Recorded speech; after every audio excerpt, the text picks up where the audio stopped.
What's going on, everybody? It's me, RDV, and I'm here with Geekeasy. Not much. Breen will be here soon. He's cheating on us. He's on another live stream with somebody else. So he went to a Coldplay concert? Is that what happened? No. He's over on Graphic Man's channel. I know. He started an hour ago. Zach's supposed to be joining us later. So I do have back issues to show, plus, books. So do I. But if you guys haven't already done so, please hit that like button. Hit the subscribe, hit the notification bell. And might as well just start jumping in there, showing some comic books. So I got about 12. I only read 8. Didn't have time. I had to go to Home Depot. Yep. So, alrighty then. So I'll just show off. Let's just get this going, I guess. For the 3 people, aside from us, if we actually, let's see here. Let me put my phone on. See, now it looks like we have more people watching. Oh, your phone, my phone. Yeah. And the 2 people who are in the chat, whatever. All right, books I did not get a chance to read this week, but I know they'll be good. Starting off this week is Feral. I'm not sure what movie it's supposed to be. It doesn't really say in the back at all. Boy, that's 15. Is that an ongoing? It's ongoing. Huh. Yeah, I'm not sure. For some reason I thought it was for a maxi, but I guess not. No, it's still ongoing. This is them. So. I just realized that was part 15. I was like, well, if it was a maxi, it would have ended. Nope. This is cover B. It's just $4. Literally, it takes place them being in the pet store. That's what they got to, and they're basically trying to deal with it, and just finding romance. Hey, that's a good place to, Well, they're all animals. They're all cats, so they're gonna find love. Okay, there are so many jokes I could make about cats finding romance in cats, but just putting that out there, you can make your own jokes. So never mind. Rockefellers did not get a chance to read, but I have a pretty much a good idea, knowing that this is actually the youngest child. It was revealed last issue, so probably more about her and everything. But like I said, this series is always so much fun. The art is great, everything here too. Francis Monopole doing the art, Peter J. Tomasi. That looks like Tony Stark doing that. Well, it's not Tony Stark. I know, but it just looks like it. No, it doesn't. Or Pedro Pascal. It's Pedro Pascal. Who's in everything. Yes. They do a movie about Harriet Tubman and Pedro Pascal would be the central character. Yep. And the final other book I did not get a chance to read this week is like Geiger. We've already made the joke about Geiger versus David Letterman. So I hadn't even thought about that until you mentioned that up.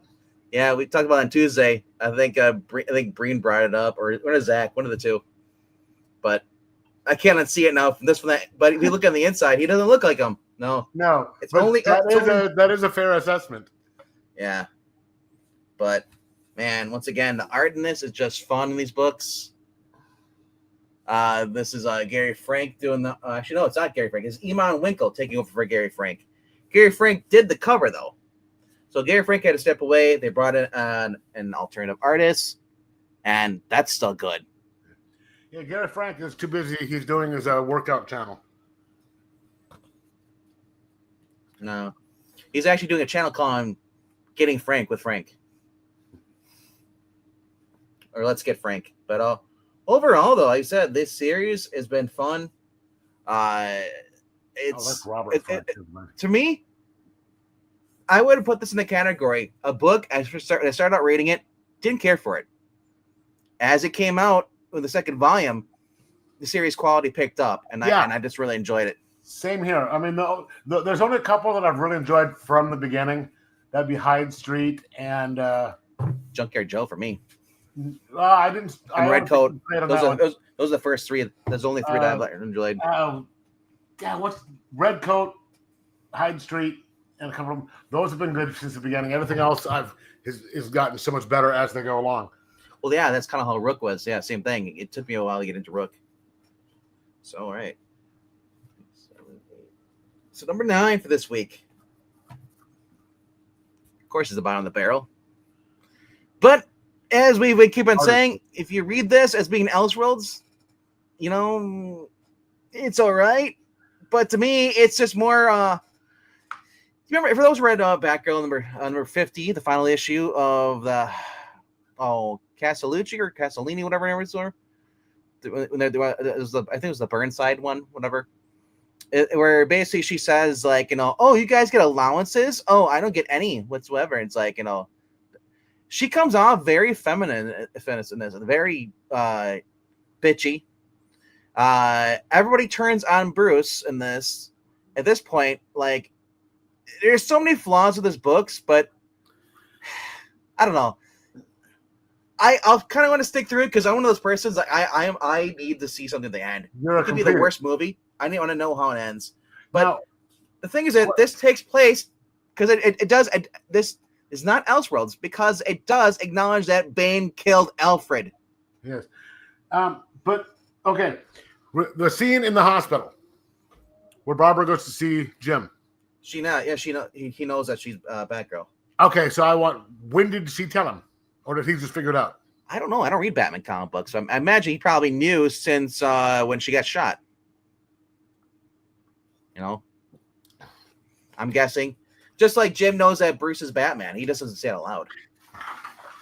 But we had to wait pretty much, a couple months just to get Jim Lee's, like, good art. But even his art really can't save as much, But I did like, so basically what happens in this book here is that Bane fights along the big guy, the other big guy that's working for Hush. And all hell breaks out. And then basically Batman goes after Hush. But as Damian says, is like, my father's, short-sighted. He's not going to be able to reach him. So he throws a grapple hook at him to catch him, pull him to safety. And he's like, Bane, pull him up. So then he punches Bane. I'm like, dude, you just broke your hand. Bane is out of Venom right now. So, and you're telling me that here's the thing. Bane got knocked out by a knockout punch, sucker punch, and it's Venom? No. Sorry, I don't buy it. After that, he goes after the Joker. The Joker pretty much is about to shoot Jason Todd or I guess, quote, or say Jason Todd, because it's not listed in the credits here. We don't know if it's actual Todd or if it's Clayface yet still. Because Clayface was posing as Jason Todd in the original Hush. But when they basically they get knocked out, and of course Todd's not there, but Dick Grayson is in the water there. So Batman goes to look for them, and he finds blood traces, and he goes through and he finds like another warehouse, basically a little hideout there for Hush. He learns more about the whole pawn, the chess he's playing, and he realizes that Jim Gordon's on the list too, knocked down. So that's where he goes here to get the hospital to confront, and then he basically sees that Barbara's already in there. So he basically waits, and he basically listens. He listens in on their conversation. And while he's doing this, Hush is watching him, and basically triggers a bomb on the building that Bruce was on, and causes Bruce to fall. Batgirl saves him, but then immediately after she saves him, she starts fighting him because she's a cunt. Literally, they write her as a cunt. She's like, and she's like, it's like, he said, like, it's like, she's like this. He basically says, like, slam me into the chimney, this hard landing. These are not accidents. She's like, you decide. It's what you do, He's like, Barbara. She's like, you don't get to use that parental tone to me. I have a father. I may lose him because of the Joker, because of something you did. And then she starts fighting him. But then the only cool thing about this fight is that she reveals new tech. She can make herself go invisible. which is kind of like the Batman Beyond suit. It's like she didn't have before. But she still gets her ass kicked. Because why? Batman goes freaking infrared mode and just basically knocks her out. Or stops her. And of course, you know, he says, he's like, you're basically, he says, like, dude, Barbara, you're letting your emotions get, you know. And she's like, dictating my actions, you should try it sometime. Not all of us conceal for feelings for the people we care about. He's like, that's my burden to carry. And then, of course, Dick Grayson's there with the rest of them. He's like, Batman, stop. You're not allowed to do this anymore. Stop. And, like, he's like, you know, and just like, it's just stupid. Even Catwoman's there, Riddler's there, Huntress, Nightwing, Robin. He's there like, you're like, Batman, stop or we'll make you stop. Batman's whole goal in this says he says is that I have too many freaking allies, you know, people that I worry about. For them to say he doesn't care about them, and that just shows how this is really bad writing by Jeff Loeb. It's a shit book, but the art is good. That's the only good thing. But even the art is not good enough to save this book, you know. But if you like it, you like it. Let me know why you like it. But all right, number 8 for me this week. It's Justice League Unlimited. I got the other cover. I think this cover is C or B by Felipe Masifera. But obviously, this is the normal cover here. Basically, a wrap up conclusion. Going to Quantum Quorum. Basically, they're having problems where because time and space is all fucked up because of Gorilla Grodd and stuff like that. We have people from all different reality time zones, basically appearing and disappearing at the Watchtower. And then we can get from the world's finest, you know, we get the Batman Superman merger thing, which was kind of cool back in the day. But he's also got Green Lantern gloves, which is kind of weird. And of course, Gorilla Grodd is basically taken in custody. What do you say? Is got what is his name? Time Trapper and the World Forager, they call themselves, you know, are basically come up the show because they want to take Grodd because they said only they Grodd's because he uses the time and stuff. They want to dissect him. They figure the fuck out the answers, and they're like, "You can't do that. He's a, you know, we're heroes. We don't murder." Unlike James Gunn version. We got Ted Cord, who's basically hanging out with both versions of Mr. Terrific, trying to figure out where Wave is. And the younger one figures it out just at the nick of time, but he gets cut off because he gets displaced for time again. And basically, I love how Ted basically tells him, he's like, dude, it's like, the reason you're the one knew was able to figure this out because he was cold and emotionless, like you normally are. You're so full of emotion, you're blinding yourself. And that leads them to basically figure out how to basically get Airwave out using some kind of like tuning fork, and then also grabbing onto it and reaching out and calling them because he figured the Fair Play figures the Airwave feels like he basically betrayed everybody, so he doesn't want to come back. But he says like, "We forgive you," and they bring the kid back. But meanwhile, everyone else is pretty much like dealing with Time Trapper. You get the challenges of the unknown, you know, and all the different heroes.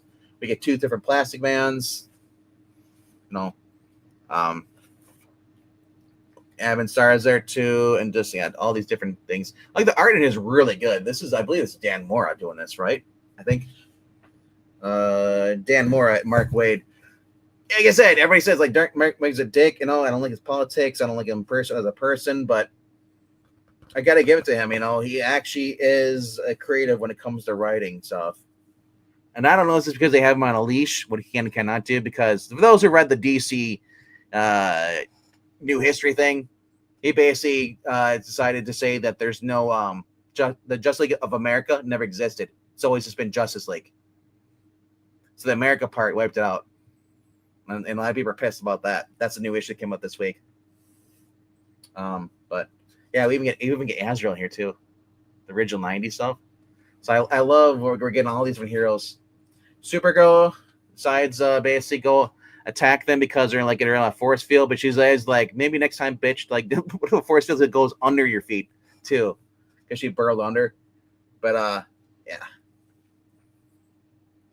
So basically at the end of the day, at the original headquarters, Superman shows up and we have uh, there's a new incarnation of the League, and in our rush to assemble it, we made a catastrophic error, and it says it's gonna be fate of the time lost. Read Just League Dark Tomorrow special on sale July 30th.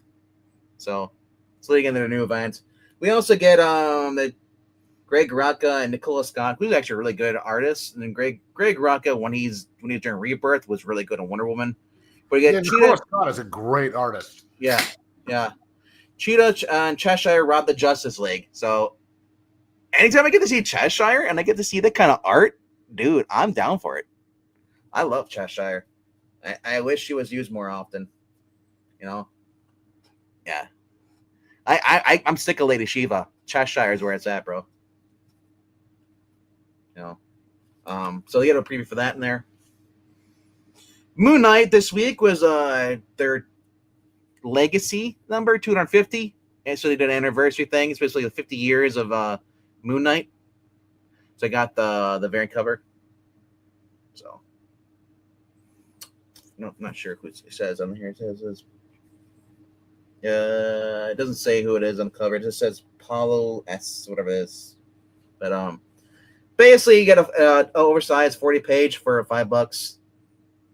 And all the teammates basically, it's Team Moon Knight versus all his past rogues from back in the day, are teaming up with the Asgardian thing. And actually, it was just so much a lot of fun.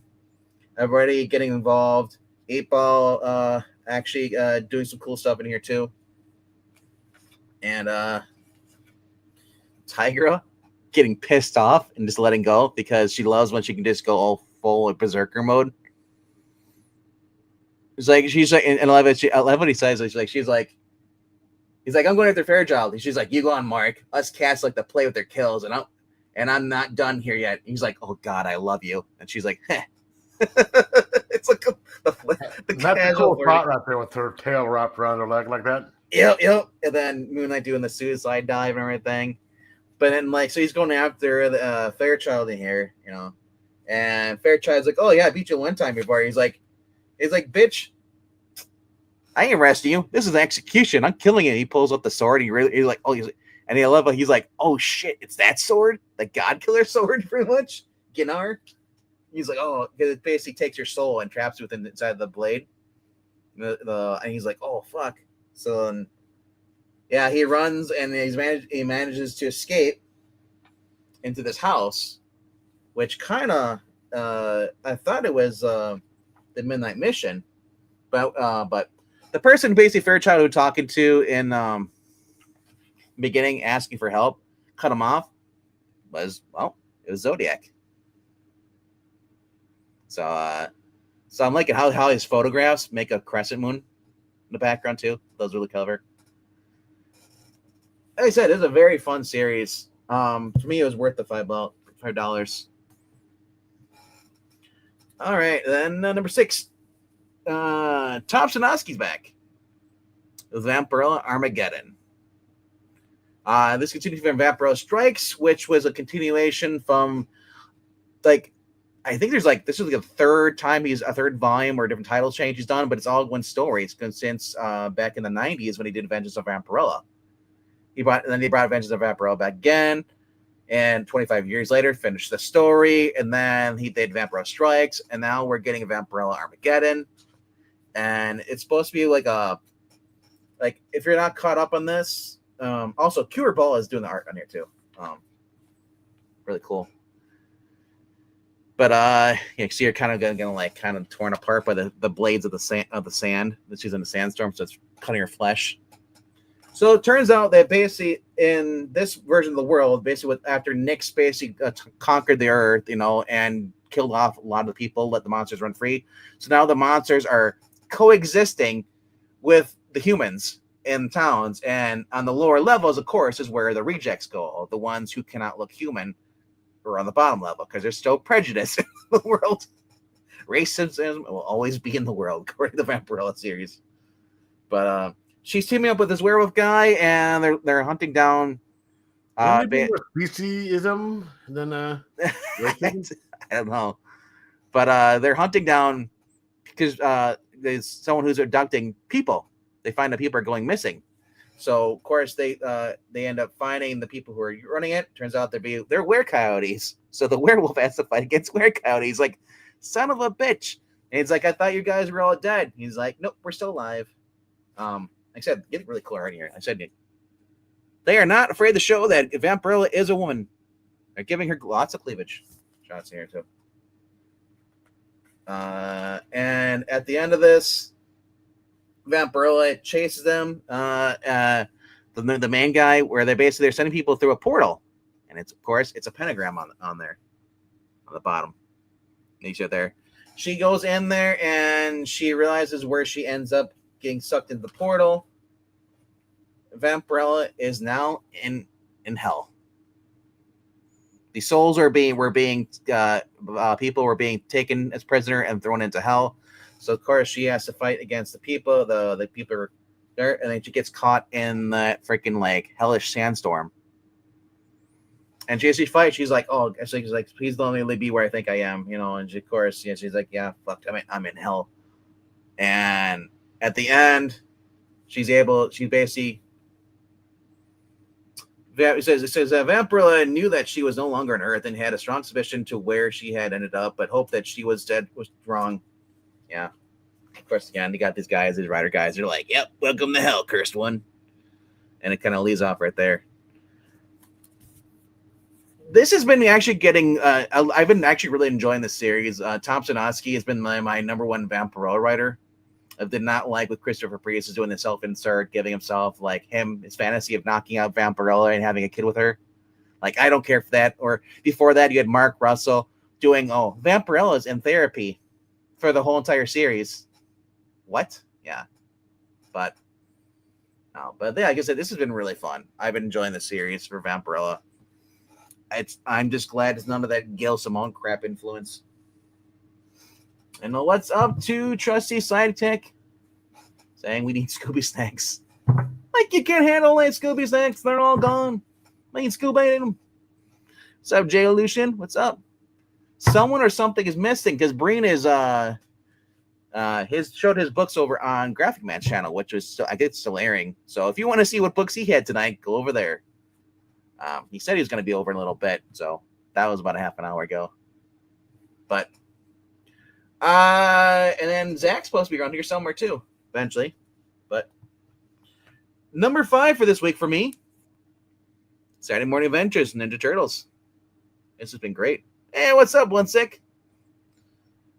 Basically, the villains are now working together, and they are gonna basically, after squabbling, they're gonna go after the turtles, get their revenge out, and because they're all fighting over who wants to be the leader of their little cabal, so they're each gonna take turns enacting their plans to destroy the Ninja Turtles, which was suggested by Krang. But in the meanwhile, back at the turtle lair, we get the Shell Lacquer Armor Special, basically that was created by Donatello. In case they have to go up more powerful opponents. This basically, he built himself an Iron Man armor in a sewer. Screw you, Riri Williams. Just like Tony Stark built his in a cave, they built theirs in a sewer. Yeah, it's basically it can shoot energy blasts and it can fly too and everything. So that was really funny.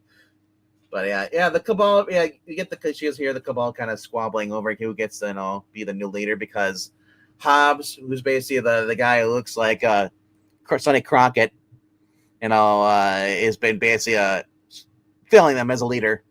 Shredder's now back, and Shredder basically wants to be the Cabal, and nobody's respecting Shredder.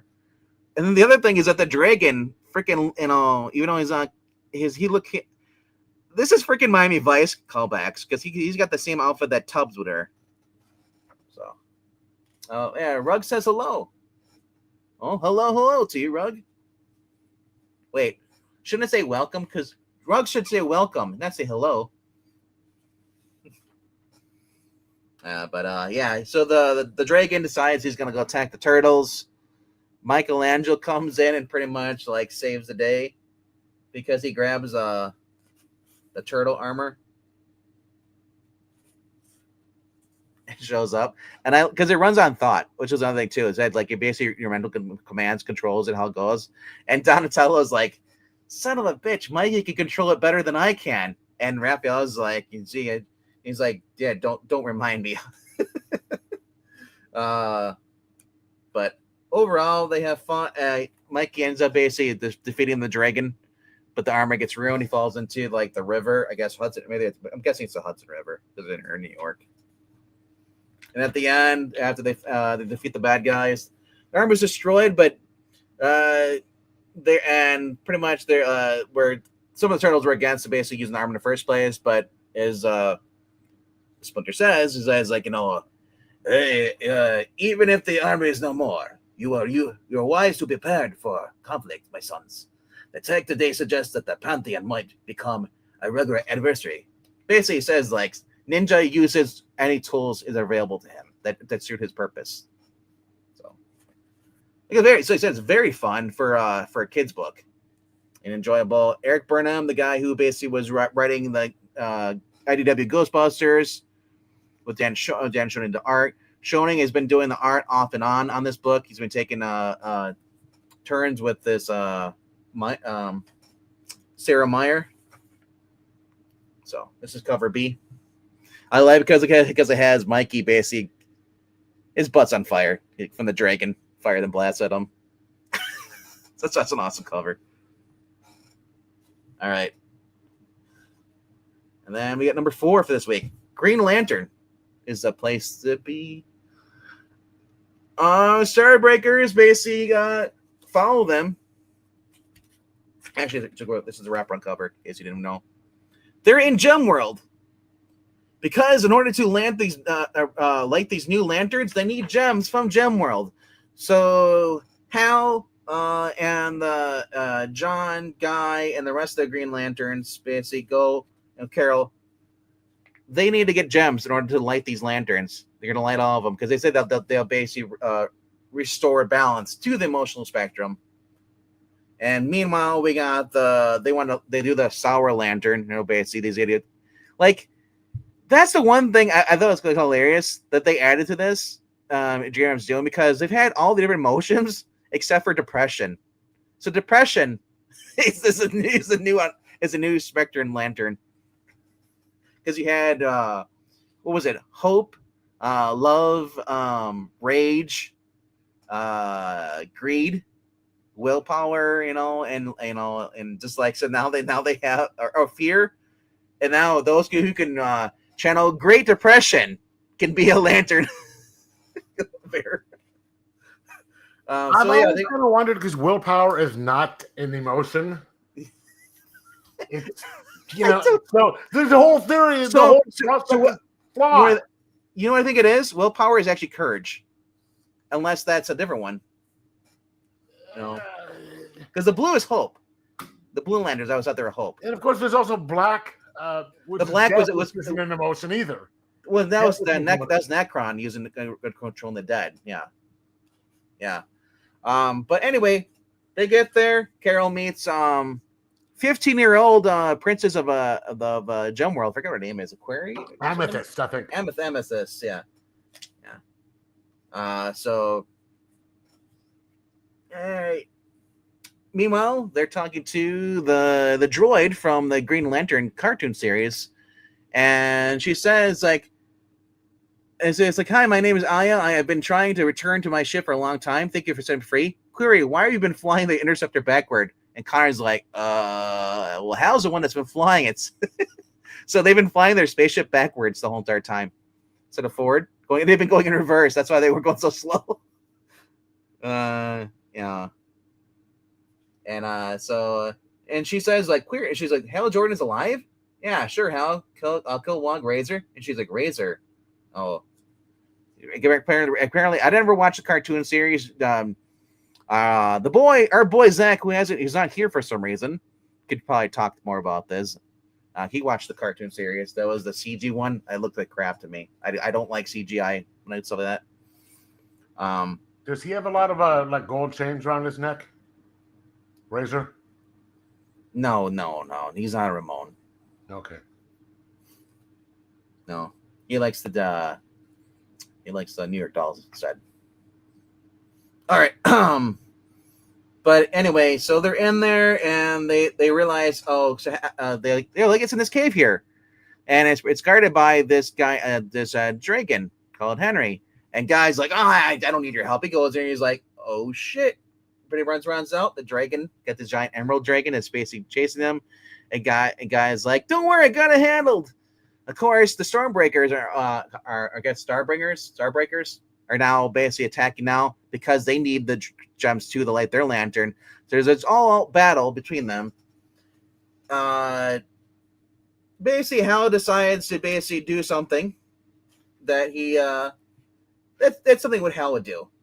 Hal decides because they need the upper hand. He says, I'm gonna ride the freaking dragon now. So I'm a dragon rider. I'm gonna use it to basically get the upper hand on the battle. So I wonder if anyone knew what slang for riding the dragon actually means. Probably not. But I don't think so. Sauer shows up, and this is the first confrontation with his former fiance, Carol Ferris. And she's like, Nathan, this isn't you. Like what you've changed it is wrong. You have to stop. He's like, that's what I'm trying to do, Carol. And they basically takes like 2 of the crystals of the 3 that they got from Guy, and they end up leaving. But so as they and during the whole time is that basically there was a jealousy thing going on because one of the other evil lantern people causes you to get jealous. So Amethyst was jealous of Carol Ferris, being the hero and being the fancy costume and all that stuff. Because one of the things she says she's kind of like bored being here by herself. She's the guardian. She can't go do anything. So she was kind of like she always admires the Green Lanterns and all them be able to do what they and protect people. Back in Oa, the giant mood rings are ready to basically be lit. And so basically they go Kyle, because maybe that's Kyle's there for. Kyle, you are the lighter. Use your colors of the rainbow powers. Your space Jesus powers to light them. Ooh, let's use my color of the rainbow power. Snap, snap, snap. And while they're doing that, the other villains light their lantern. Because they do this, it turns it into Emotionless Town. So everybody's now affected now. Everyone is now cold except for Aya. So basically, they all are basically affected by sour emotions. Is basically nulled out. So I'm looking forward to that. The only part about this though, I have to go freaking buy the Green Lantern Corps #7.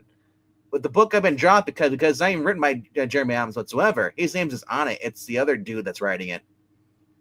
So I dread to see how that's going to end up. #3 for them is Void Rebels. Amping up the series, getting rid of the Unity. We got the Skuxoids basically battling against each other. The one Skuxoid who was originally from the beginning of the series is basically locked in a room with a bunch of other Skuxoids clones, and he's tired of being belittled. We have the Proximus, who basically was the robot guy or the cyborg guy that was teaming up with a little kid from what's her name's world,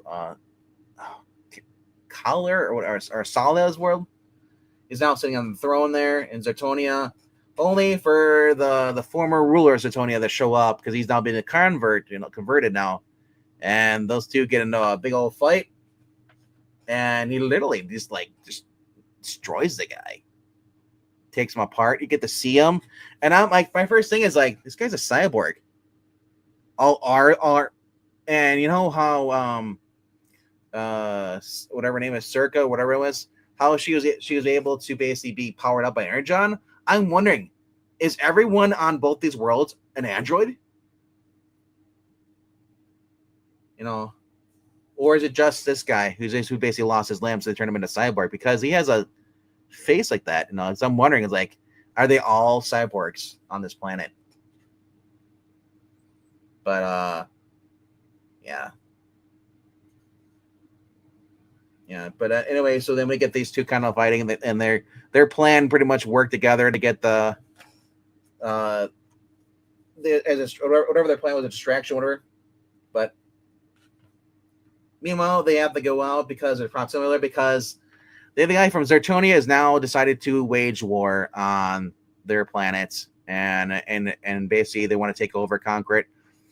And then we have Hot Rod, and I want to say it's not Hound. I'm not sure what it is. He's a helicopter. I forgot what his name was, but they get involved with the fight. Meanwhile, the Skuxgoid is basically is taken out of his holding cell because he proved his worthiness insider by defeating all the other clones, and he's forced to go in front of the original alpha original copy. He's not the clone, but he's the one that the clone from. And then at the end, we see Dak. I can't remember what his name is in here. Derek basically leading a squadron, there's a rogue squadron of like TIE fighters, whatever he's in, X-Wings, taking the battle. And I just love how the Autobots pretty much are kind of like enjoying this. It's like, it's kind of cool when we destroy their ships. We don't kill them. They just eject. We don't have to worry about, so we're not hurting anybody. But this is fun. I get to make things go boom. That's sort of like the old G.I. Joe cartoons from the 80s. They blow up the planes and they, nobody would get hurt. Yeah, I know. So at the end, this guy, he's like, oh shit, not this guy again. The guy from before. He's like, oh, I gotta fight against him again. I thought he'd just stay dead. So, like I said, it's actually, this has been picking up. I've been loving Robert. Every book that Robert Kirkman pretty much done. I've been enjoying them. This moves you down to my last two of the new books this week. We have Mark Millar basically kicking ass here on Huck with Raphael Albuquerque. If you don't know who Raphael Albuquerque is, he did American Vampire with Scott Snyder, which is a really good book. So you check that out. But basically, they're tracking down using Huck's ability to track down anybody. As long as he has something that belongs to him, he can track him down. And they're find these other people, these other special people who basically also were approached by the witch and drink from this like little cup and stuff that gives them abilities. Because they're trying to find for this other guy, Mr. Harper. He's trying to find Sophie. I think that was right. Is the girl who pulled him out of his wreck when his truck went into water off a bridge. She saved him, and he's been searching for her. Now we don't know. As far as we know, it's innocent. It's not like it's like it's devious, whatever, But so they've been tracking everybody through this all this memorabilia he's collected from all of the years of the other supers, and. So the one to come across is this one lady who has a premonition. So basically, she's able to see and hear for 100 miles away. So every time they get closer, she's already packed up and moved away. So Huck says, you know what? I can do this faster. So he decides to run off and chase after her. Because otherwise it'd take forever to get to her. And I love it. He's just running the whole time. She's like, oh shit, there's a white boy chasing me. So he's driving. He slips on the wet pavement, and she's like, and then he gets back up. And then he does the Superman thing where he lifts up the back of the vehicle so she can't move. And then they confront her, talk about her. She doesn't, she talks and she gives us this new information about some other players we didn't know about. There's these guys in suits. They're called the Lucas Trust, and they were asking a lot of questions about the super people back in the day. She's I only tuned it a couple of times and didn't get much information beyond them looking for anyone with special abilities. So they already got a threat now. These government spooks or whatever, or they're not government. There's some kind of black ops team, and what do they want the supers for? Experiment on or control, but MIB maybe. But who we don't know. But we come across other supers. There's one guy has ability, or he can't control. It's called pheromones, allow him to attract women. So he's always got women thirsting after him because it's pheromones, which is kind of we think, oh, that'd be great until they tear your flesh out because they can't get enough of you. And then we got Aquaman. He's been living under the water for a while. He's able to communicate with fish and stuff. Then we come with this girl here. And basically her power is to basically bring pets back to life. She's always used that. So, but she stopped doing it because one time she had 100 people or more outside and she just felt overwhelmed, so she left. She left the veterinarian. She says they can only bring things animals that may have died because they were basically near death or basically like an accidental death. They weren't supposed to die at their time. So then they have her basically work on. They try her like the mom's idea. It's like try working on a human person for it, and she's like, I've never done before. And she's able to bring this guy who was shot, a biker, and she feels a whole sense of purpose in all those bits of her life. She can save people now that were not meant to die. Of course, when they're leaving though, at the gas station, they come across the earthquake boy outside the window, and they chase him, and this leads them. Get your headphones on? Who? You. Me? No. Yeah. Oh, because I'm hearing myself echoing again. Oh, good Lord. Every time. I had a dime for every time you said that. Well, you're the only one that causes it. So it leads into them running into Sophie, or whatever her name is at the end. Or, yeah. He's like, dude, it's like, I can't. It's like, Sophia, is that you? And she knows him by name. Is that the old witch right there? No, this is the one that said this guy. He's been hunting for her since issue 1. This is the woman. That's the woman that saved him. And she's like, oh, she actually knows who he is. She's like, dude, it's like, Jack, is that you? So obviously she remembers him. There's more to this story of him trying to find her. So I'm wondering, like, what the real purpose is. Like, did they actually date or something, or whatever? Or is he just, how did she know who he was? Or does she just keep track on people that she saves? So, but really good book series. And I was kind of iffy on the first issue. Hey, there he is. All right. Did it kick you out? Zach, did you actually go see that? But not yet. No, I probably will this weekend though. I'm gonna go see it tomorrow. But Fantastic. Is that like Fanforstic? It's better because it's my name in there. Okay, my headphone batteries are dead, so I'm just gonna have to do some magic. I don't hear this now. Just when you first came in, I heard the echo. My microphone was pointed more at the speaker, so that might have been why. That probably is why. Number 1 book of the week is Superman, Legion of the Dark Side, Part 1. Just an all-out fun book. If you want to hear more about it, go tune over and watch Graphic Man's channel. You can hear Breen talk about it. But overall, Wait, seriously? Breen was over there. He showed off his books. Was he talking about this though? He talked about all of them. Oh, yeah, interesting. Okay. So in case you missed it over there, you'll see it again tonight, hopefully. Yeah, the poor people only had to deal with Vinkman and then me. So everyone's all, if everyone's all depressed now, it's because I was the only other person here. No, but overall, this is fun. Dan Mora on art, Josh Williamson just knocking it out of the park, man. They get to see his mom, who doesn't look like a dumpy frump, whatever James Gunn put in there. She actually looks pretty cool here. I like this. This just kind of reminds me of artsy kind of Martha. This isn't the one that goes to the drag shows. Why do you say that name? Why do you say that name? But I love it. He's in his room, and I love the poster he has. You see here. The camera probably won't zoom in, but it's basically, it says yesterday on top, and it says tomorrow exhibition, and it shows the Jay Garrick, Dr. Fate, and Alan Scott on the poster. And then he has the Mighty Crab Joys in the background, which kind of looks like a Dragon Ball Z or something, I don't know. But basically talks to his mom about his problems, like he used to do when he do it in the post-crisis eras. He'd go home, talk to his mom for advice and stuff, or his dad. And so he basically learns more. What he has to do. He gets his Legion ring. He's gonna go pound it on the tree, and he's gonna go to Legion instead. Headquarters in the future, but said, and gets evil Saturn girl. It basically mind fucks him in this, in a sense. Well, not like sex, but basically she makes him think that everything that's happening, is real, and then the lightning land and cosmic boy or whatever his name is, basically destroy the watchtower and kill everybody.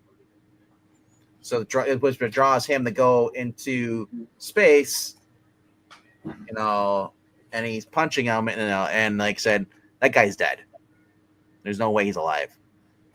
But he realizes it's all in his head. He goes, and then so basically, like I said, he gets electrocuted first. No, that's his mom. That's his mom. Oh yeah. It is just all in his head, kind of like a image thing. But at the end, like I said, he ends up getting saved by a time trapper.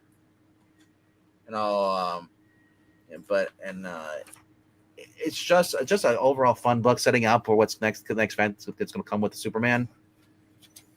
If they keep Joshua Williamson on this, this book would just be this is probably the best Superman book out right now, or anything Superman related, as far as comics go. And then at the end, I don't. So someone already spoiled the ending for me online on Twitter, so I already knew what the ending was going to be. But I was like, even then, I wanted to go and read it. It's like he ends up in this other alternate small pocket dimension, I guess, or So years ago, Doomsday Trapper says, I created a pocket timeline outside this known multiverse. It was perfect for hiding an important part of your story. Someone from a different era that I knew could help us with the challenges ahead. And he's like, what? How? Sup, you old flirt? Superboy Prime is back. That little jerk. And I remember it. One of my first, when I was reading Infinite Crisis, is when I got introduced to him. He's like, oh yeah, I'm back again, dear reader. You better be here next month to watch me save Superman and the Legion of Superheroes. I smell an event coming. So. Oh yeah, did you see any of the DC All In panel from Comic-Con today? No, I didn't look at any of that stuff. Oh bro. Josh Williamson was there, Jeremy Adams. It sounds like the DC KO stuff leading up to that is going to be fire. Yeah. Oh, yeah. Is that supposed to be Sue? It is Sue. That is Sue. Yowza. And she's on a hammock. Man, I'm barrelhosing. Yeah, that hammock has a kind of a bump that's been sticking in the wrong place, though. Yeah, that's a bittersweet cover. Butch Geis, yeah. Because he was very much alive when that was solicited. It was delayed, yep. It's just, yeah. Since they solicit several months down the road. Yeah. But there's a lot of cool stuff in here. So original San Diego Comic-Con. Yeah. That's kind of cool. So that's out this week. That's I think they're like $10. Oof. No, that's actually decent for these magazines, which you can hear. I guess that's true. If it's a magazine, yeah. It's 11 now, but 11, yeah. But it's still anything Two Morris does is worth every penny. So I have found for $6 Justice League of America. Fuck you, Mark Waid, for $130. So that's a misprint now. Yeah. It's supposed to be Justice League. No, it's Justice League of JLO. Justice League Europe. I guess that one's still okay. Or two. I Justice League Europe actually rates higher on my Justice League rankings. It ranks higher than most Justice League of America. All right. Then we're going to Debbie's Dates. Number 7. Bad dates. So was this before or after she does Dallas?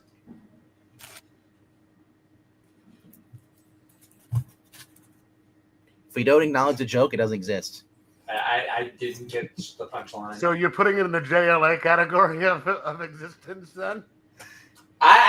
Grant Morrison, it's okay. Nice. I just don't like it as much as the Justice League International era. Josie and the Pussycats. Morrison is overrated. 584. I Yeah, agree. he is. I agree. Yeah. It gets better after he leaves. I don't want Morrison. I want Alessa son. Ironically, it gets better when Mark Waid takes over. The only All right. Morrison I like is Jim. All right. Who wants to go next? Geekeasy or Zach? Or Why mess with the pattern that we've established over months and months of this? All right. I don't care who goes next. I'm going to eat my food now. I'll go next. Let him go because my chicken's almost All right, done. so I have 11 or so new stuff, and then some issues and back issues. So, let's see: 1, 2, 3, 4, 5, 6, 7. 8. You know, there's a lot of people who have back issues and issues. They don't even read comics. Yeah, true. Okay, so number 12, Bloodletter, and that's who the people, those you were just talking about, are the one that Marvel has been catering to. I got number 1, realized I didn't like number 1, so I had this. I didn't even finish reading it because it's not all that good, so won't get any more of that. No use of even covering it. 11. You went over that. It's a great cover. Oh, you got the cool cover. Yes. Or one of the cool covers. There are several. That one was pretty neat. Number 10. You just went over that. Of course, I don't know. I seem to be one of the few people who don't like the yellow circle. A lot of people seem to like the yellow circle. I don't. I'm indifferent to it. It's the Bronze kind of Silver Age thing where it actually no, it's more the Bronze Age, Copper Age. Yes. But I like it because it makes them stand out. Superman has a giant logo. They all have logos. Batman needs a logo too. Wonder Woman has their logo. So, but his actually serves a purpose. Yeah, I mean, if you go by Miller's reason, it's a target because he has a but then you also see him taking the stuff off and he doesn't have it underneath. But then by that logic, also, like Robin's costume is all bright and colorful because he's meant to distract the bad guys from Batman. Well, I just saw a meme earlier. I think it was either yesterday or today. So it's Batman says, someone says, "Why do you wear all dark colors?" He says, "Because I don't want to get shot." And then it says, "Why does Robin wear bright colors?" And Batman says, "Because I don't want to get shot." And thank you, Maranya. My father and older brother. My father was before he retired, and then retired from life, and my older brother is one too. So, but they were hundreds of times smarter than me. So, and then so that'd be next would be Huck.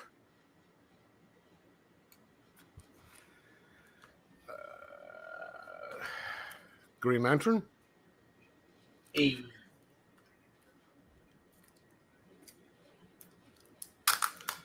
Let me show you. This hasn't even been looked at, but I wanted to show it. Do you know what this is? No. It is It's a comic book. glow in the dark cover. Yeah. I saw that, and I was like, "Yeah, good luck." Yeah, I just got it because I liked it, and I just put it right into a bag when I got home. That's the most it's been touched since I got it. That's what you do to Breen. What? Put them in a bag. Just not touch it and put it in a bag. As your evil black cat joke. Okay, then we have Moon Knight. I wish I'd gotten that other cover, the one that you got there. No. Oh, the throwback one? Yes. Yeah. Because I do not like this uniform. I like it as bright whites, the translucent stuff, or illuminating, you call it, illuminescent. Okay, then number 5, Dark Honor number 3. We still have the bad guy trying to take over all the mobs in the city.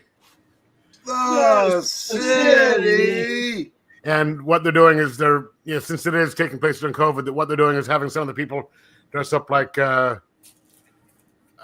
ambulance people and going in and then just shooting people, and they're wiping out all the different leaders of the families so they can get keys for whatever, and then you get the groups talking about what's the problem and how to solve it, and then you get They need to get Vanilla Ice to solve it. If there's a problem, I'll solve it. Check out the hook while a DJ revolves. Right. And hey, Jim Carrey still does a better Vanilla Ice than Vanilla Ice. I mean, I don't know if you ever saw that or not, but yeah, I also saw Vanilla Ice's reaction to it. He actually enjoyed it. He actually thought it was pretty cool. Vanilla Ice actually seems to have a bit of a sense of humor. But you need one when Suge Knight has you hanging by your ankles out a 15-story window. Yeah. And I think it was one of the Adam Sandler movies he was in, and he says, I hate that fucking song. Every time it plays on the radio, I owe 75 cents. In between the lawsuit from Queen and David Bowie and all the other stuff. But it was actually pretty funny. But then you get the central character. She's coming back to her apartment where she meets the girl from she met the night before the place, and they the main bad guy, he's taking some of these like houses where all the people have left to go to other places to get out of the city, and he's having like gambling and house parties and stuff like that all night long. Say what? All night long. No. House parties all night long. Say what? Oh yeah, okay. The other move. Kid and Play. God, you're white. Yes, I am. Tisha Campbell is still gorgeous. I've had a crush on that woman for years. But now you're big enough to crush her. Huh? See, now your dreams can come true. Now you're big enough to crush her. Hey. I'm down 120 pounds, thank you, bastard. I'm only 230 pounds now. Thank you very much. Dude, you're lighter than me. That's awesome. Yeah, but you're a few inches taller than I am, too. I'm only about 5'8". True. That's true. So I'm only about like 5'7". But I am Professor Earl, so whatever the hell that means. Do you think if you were one, you would know what that means? True. Everybody's a professional at something, whether we like it or not. Professorial, not professorial. Yeah, I'd probably be able to enunciate a little bit better if I was one too. Get together and they go and start gambling. Well, I'm impressed that you didn't remain monosyllabic. Hey, monosyllabic has 5. Thank you very much. I am aware. 5 what? Now continue to elucidate. Is that where you see things that aren't there? No, that's how I tell about the things that I see that aren't there. I elucidate my hallucinations. I'm beginning to have a flashback to that Damon Williams skit that he played on in Living Color. Damon Wayans? Yes. What did I say? Williams. Oh. Well, he changed his name. Everybody on that show and on that network was named Wayans. I know, How could right? you miss that? Except for Jim Carrey Wayans. That's right. Jim Carrey Wayans and Jennifer Lopez Wayans and shitload of Wayans. Arsenio Hall Wayans is the other guy. Was on the show, but they made fun of him hardcore on that show. They gave him like these really long hands. David Allen Greer wins. Oh, he was hilarious. He's on a show now, St. Denis Medical. It's kind of like The Office, but in a hospital. Dude, he's pretty funny. I used to get David Allen Greer confused with Lamar from Reading Rainbow. Bro. Dude, back in the day, not now. No, Reading Rainbow was LeVar Burton. Yeah. You I said know. Lamar, didn't you? Well, LeVar, I don't give a shit. He's liberal. That's okay. So basically what you're saying is you think all black people look alike is what you're trying to say. That's what I heard. I never said That's I what think. I heard. Wait, I never said I think that. I know that. Okay. What do you mean? You tell me there's more than one Asian? Screw you. Well, I think there's that commercial. It's all Tim Lin. Oh, he plays all the parts. He's the Asian Pedro Pascal. So, but they get together and they set up a raid by the police, so they run off and hide. And of course, they had to. Yeah, they had to throw that in there. But she betrayed her because. I'm just glad one of them doesn't look like Pedro Pascal. Huh? So I'm glad that one of them doesn't look like Pedro Pascal. Well, that's probably the blonde one is probably Pedro Pascal in disguise. But I'm stunned that there are lesbians in an independent comic book. Oh wait, no, the dark-haired one. Sorry, the dark-haired one is Pedro Pascal, but because the blonde-haired one is the hero. And so they just get together now. They're working on trying to beat the bad guys on the next one. Is the ending. But, good book though. So that was Gun Honey? Huh? That was Gun Honey then you're looking at? The lesbians. Gun Honey. Okay, so then there was this, and I haven't been reading this for a long time because I didn't like that. I stopped reading it while she was in therapy, so I don't know what's going on, but I love this. It was a great book. I picked it up just because. If you're reading the one version of therapy, you need therapy after reading that book. Yeah, but this was actually really good. I really enjoyed the everything about it. I said, if you've never read the Harris 90s Adventures of Vampiro, that's where the whole entire story starts. And then he comes back 25 years later in 2019 and decides to actually continue from where it left off. And then you get Vampiro Strikes, and then this. I need the omnibus, Dynamite. Now, this was a book that I picked up just because of, the cover. And usually it's either good or bad that something like that happens. This was actually one of the good ones. And I cannot really show you a whole hell of a lot of the inside. Circuit Production Revenge. It says mature readers, but they sold it to me anyway. Suckers. So basically, this is set in Chicago in like 2049. And technology has advanced a little bit. You've got this lady right here. She's a hacker, and she's kind of hacking into. You have all these people who are doing AI stuff and getting. They're really rich. They're making these sex models where you can get like droids and stuff like that and have your way with them. And so people are having all these parties, and I can't show you that picture because.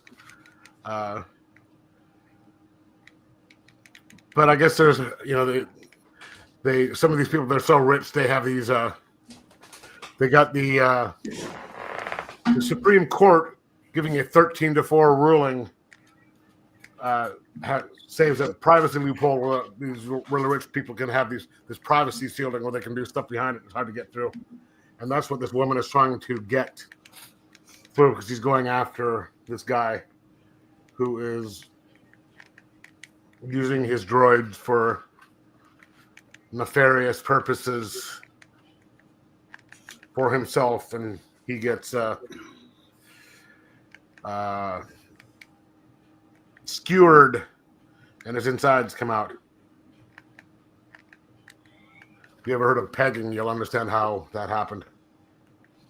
But he gets killed, and then these two cops are assigned to investigate the murder, and then this girl is going after another guy, and that's how they get involved. This guy is like one of the major people, and he actually likes sleeping with real women as opposed to the synths. And so they're going after him, and they find out that the woman who's doing it she had jacked in with these ports in her head. and it kind of screwed her head up. But she had used a droid or one of their sex droids to do her bidding and go after the guy, and now she is sort of in the droid. So she's going after this bad guy because he like killed her sister or something like that. I'm gonna have to reread it, but it's pretty good and pretty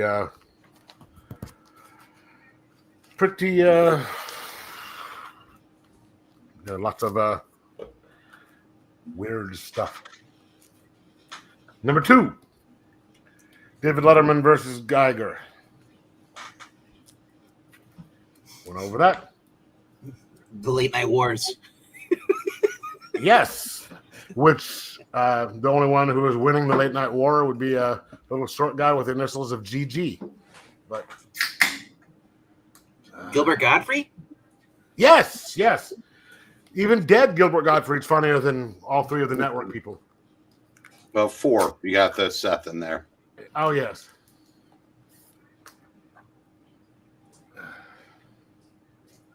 And then number 1 would be Minor Arcana. Number 9. Every time I hear number 9, I think of the Beatles. Number 9.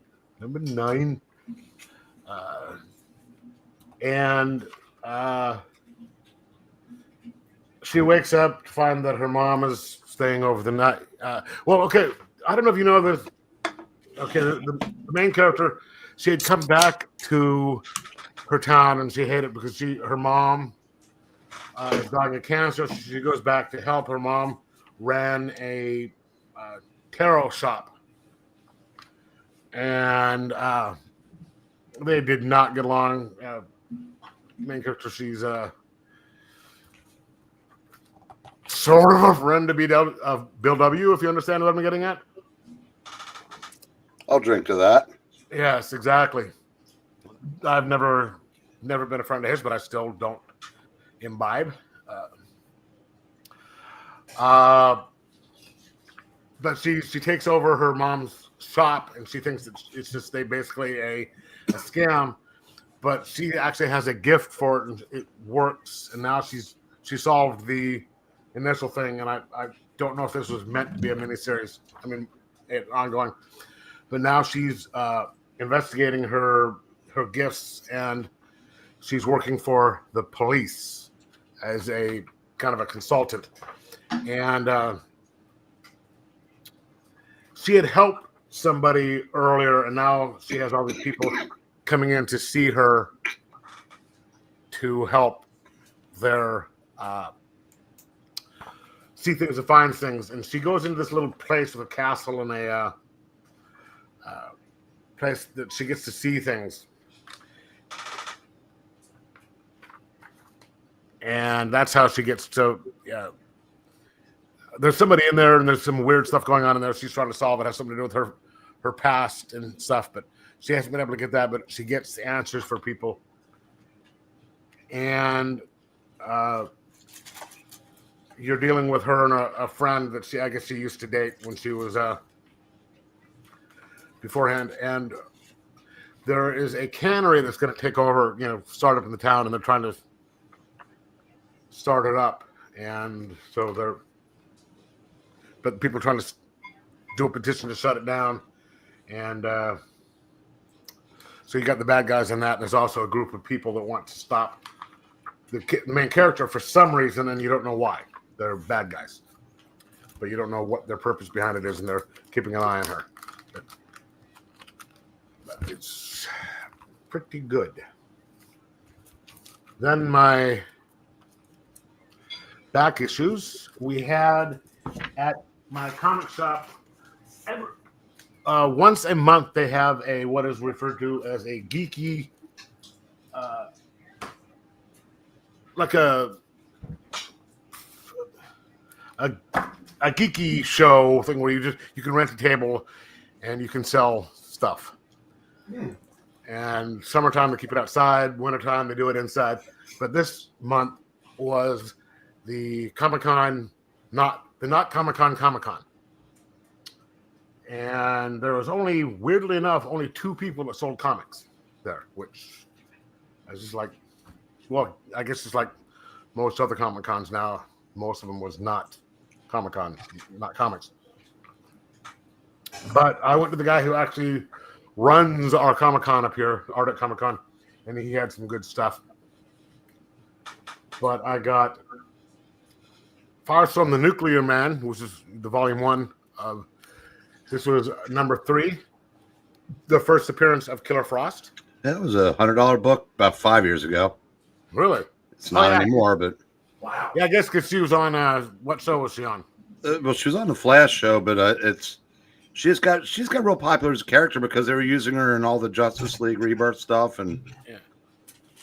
Mm-hmm. But this was only, I think I got it for like $1. But then I got the Fury of Firestorm, which is the volume 2, with the ongoing. So it would be 5, 6, 67, and 84. Have you read any Firestorms, Jeff? Yes, I read them when they were. I read them when they were first coming out. I thought the second series had a real. Well, because Jerry Conway was writing it, had a real Marvel feel to it. Yeah, I really enjoyed. I didn't read the first part. I read the volume 2 one with the introduction of where the professor and him. The professor actually knew he was part of it, and you had the introduction of everybody. I loved that. And I don't know why I don't have them anymore, but I loved it. Yeah, and the art on there is just incredible, especially with Firehawk. And a lot of Pat Broderick. Yes, and it was once it got into the whole him being the Russian thing, it got a little weird. Yeah, they I think he was the Russian character when they did the Giannis Directive crossover. Yeah. But that at least had enough crossover and enough titles that I liked. So that's. Yeah. But I agree with you. Ronnie Raymond's a good Firestorm. Jason Roush was a good Firestorm. The Mikkel, whatever the hell is Connecticut or whatever, I didn't care for. Yeah, I started to read it in New 52, but I didn't like it. What I want, and I have absolutely no power to get this done, but I'd like to see it get done. I'd like to see an Omni of just Firestorm and get all the, everything done in like one Omni or split into 2 if you need to. Unless James Gunn announces him being in the DCEU, you're right. It's not going to happen. Yeah. I don't know. We used to think that Jonah Hex wouldn't get a collection. He's got one coming out like in October or something. So not the real Jonah Hex. The Palmiotti? Oh, no, you're right. The real Jonah Hex has one of the little DC compacts coming out like this month. I'm surprised by that, but maybe. Wait, the real one, the 70s DC Westerns, yeah. Well, maybe people are finally deciding that the past doesn't have to be swept away, and that's a good thing. Yeah, Michael Fleischer's Jonah Hex deserves to be collected again. Then Secret Files and Origins, Batman's Villains, I guess number 1. And I remember reading this when it came out, and I had it at some point, but it's Peter David Hulk, the first appearance of Speed Freak. So basically, he's a motorhead. Okay. No? Okay. That's what Motorhead is a speed freak. But yeah. Oh, okay. So Sabretooth and Mystique, number 1. Sabretooth and Mystique, number 2. Sabretooth and Mystique, number 3. Sabretooth and Mystique, number 4.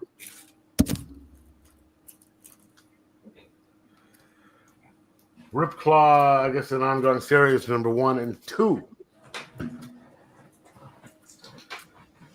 Ripclaw, what do you call it? Special. And then the last one I just basically got because of the cover, but I want to read it anyway. Dark Side. He looks a little different in this picture than he does in a lot of the other comics. Also spells his name different too. Maybe that's just his, maybe that's just what he does every other Saturday, and we don't talk about that. Possibly. And then I got Warren Ellis Gravel Volume 1. So all of that was 15, and this was $5. So I paid $20 for all of these. And there was volumes 1, 2, and 3, and each volume was only $5. I didn't get 2 and 3 because I wanted to read 1 and see if I liked it. Did you see the spinoff, Limestone? No, but gee, that sounds quite interesting. Isn't he related to that Spider-Man bad guy? There's a new one coming out, Asphalt, and then there's Concrete. Isn't that one that you just mentioned? Isn't he related to that Spider-Man white dude with the Bart Simpson haircut? I don't know who you're talking about. Graveyard or Grave. Yeah, anyway, but it was really good. Gravedigger? So, I don't know. He was in a like the gang war. He was the bad guy in the gang war thing. You mean Tombstone? Tombstone, yeah, that might be it. I was close. Graveyard, Tombstone. Tombstones are in graveyard. I mean, you're closer to the Tombstone in real life than you were to that. I'm actually closer to needing a tombstone than at this rate. But then I liked it so much that I contacted the guy and asked if he had the other 2, and he said yes. So he brought them with me on Wednesday to the shop, and so I bought 2 and 3, $5 each. So I haven't read 2 and 3 yet. And then today, my organic price book order showed up. I ordered this, pre-ordered it on the 15th or 14th. The book came out on the 15th, and it just got here today. And it's an event I hadn't even really heard of or vaguely heard of before, but have never read. Batman Warzone, or War Games. Which is Anderson, Gabrick, Bill Willingham, and Pete Woods. And I guess the whole gist of this is Jason Todd retires and Stephanie Brown takes over. But she initiates some of the Batman plans to deal with the mob. But that's contingent upon knowing who Matches Malone was, and she didn't know who Matches Malone was. And so it creates this big power vacuum in there, and they all have to wipe out, and someone's trying to take over, and so they have to deal with all that stuff. It's pretty good. I mean, from what I've heard. But I've read like the first 4 or 5 pages of it so far, because it came today, and I needed to finish my comics before I started reading that. Oh yeah, and I guess you guys are talking about how Hulk died. So Ozzy, Hulk, Theo Huxtable, Ozzy, Hulk, and then that jazz musician all dying. Chuck Mangione. Yeah, Mm-hmm. that's 2 people in one day. Chuck Mangione is the beginning of the 4th set of 3. Because we've already had 2 or 3 sets of 3 already. Chuck Mangione is the beginning of the new one. Yeah, everyone's just shocked that Hulk Hogan dropped that at 71. Ric Flair's still going, woo! Yeah, well, I'm surprised that Ozzy lasted as long as he did. Ric Flair is just the wrestling Ozzy. Well, Ozzy was an alcoholic, then he got MS and stuff. Yeah, that's what killed him. It wasn't the drugs, it wasn't the booze. It's it was the MS. See, I always use Ozzy as an argument that there is a God. Because here's my reasoning on that. Because in order for him and Keith Richards to have lived as long as they did, they had to have sold their soul to the devil. Because there's no way anyone could live that long without selling their soul to the devil. Well, Sharon said that the only thing Ozzy did was alcohol, and he was a very bad alcoholic. Oh, no, he did all sorts of other stuff. He's admitted to doing the other stuff. And if there's a devil, there has to be a God. So that's my argument for that. Good argument. But yeah, I mean, between he and Keith Richards, I think they did all the drugs. I'm surprised there's any left for another few. But all right, that's it. Chicken Boy, you're up. No, dropping bones over here. Yeah, one slip. You can't waste the food, man. You got all like the little bits of chicken still on the dog. You can't waste that. It's good stuff. That's where all the protein is. Okay, Chicken Hawk. Remember that little chicken hawk from Looney Tunes that would like try to eat and I hate popcorn, that character. popcorn? Hated that. By the way, I wanted to make sure I got this information right. It's not one of the little compact books. It's one of the bigger, like the DC's finest. It's Western. The Hangman Never Loses is the title on here. And it's got Adam Page in it. What's that? It's got Adam Page in it. Boy, he doesn't fall from being a Western guy to wrestling. Wow. It's got Robert Kanigher, John Albano, Joe Kubert, and Tony DeZuniga. Yeah, so it's basically DeZuniga. Is that so? This is collecting weird Western tales. It doesn't say Weird Western on it. It just says Western. DC Finest Western. Okay, so it's not Jonah Hex because Jonah. But Hex, it's also Western 1, so I don't know if they'll do more Westerns as time goes on. Because Jonah Hex was Michael. They are still doing the Jimmy Palmiotti, Justin Gray Jonah Hex. Wow. But that's different. That's not what you're talking about. No, I don't know if Michael Fleischer was writing Jonah Hex as far back as Weird Western Tales 10, where he debuted, though. No. But so it might be. It could still be Jonah Hex. I would love to have Michael Fleiser's basically his run collected again. Because it's only a showcase, which is out of print and super expensive. I'm in a very Doug Ernst situation. I got chicken grease on my fingers. I'm about to touch books. Most of them are in bags though, so I should be okay. All right. Well, most people just eat chicken with one hand and they rotate. Maybe you should have It's on both hands though. Perhaps have a napkin or paper towels. Yeah, where's your Buffalo Wild Wings wet with it? I made these at home. I don't get wet wipes, so I make them at home. Do they not? Do you not have napkins at home? I think I do somewhere. I'm a bachelor. I just use your shirt. A roll of paper towels. Exactly. I use your shirt. A roll of paper towels is the unmarried man's paper napkin. So, worst book of the week. I thought just kind of boring. Not a lot of family fun or hijinks. Just kind of it's background exposition. Kind of necessary, I guess, for the story, but overall, just not the greatest issue, which is sad because the last issue was really, really good. So this one, not that great though. Necessary, but not that great. Halfway through it, I'm actually really enjoying it more than you are. I enjoyed the last issue. I enjoyed the heck out of it. This one just senses. Yeah, this one's just man. No, that was great. Also, this is the best art on the whole book. I did not realize Mike Allred was doing the interiors, like half the interiors. If I did, you guys got that book? Huh? Mike, you both got that book? Weren't you getting this? Somebody else was. I don't remember who's. No. Mike Allred. I picked the first issue and I read it. I was like, okay. And then this is the one where that's right. Drop off America crap. So honestly, that's not even the most offensive part to me. The most offensive part to me is they're sticking with the New 52 Justice League origin where Cyborg fights with them. So, like, apparently in this world, the first introduction of Cyborg is when Darkseid invades and the Justice League fights him. It's not. But then they have him in the Teen Titans too, though. Yeah. So what happens is after he fights with the Justice League, he goes into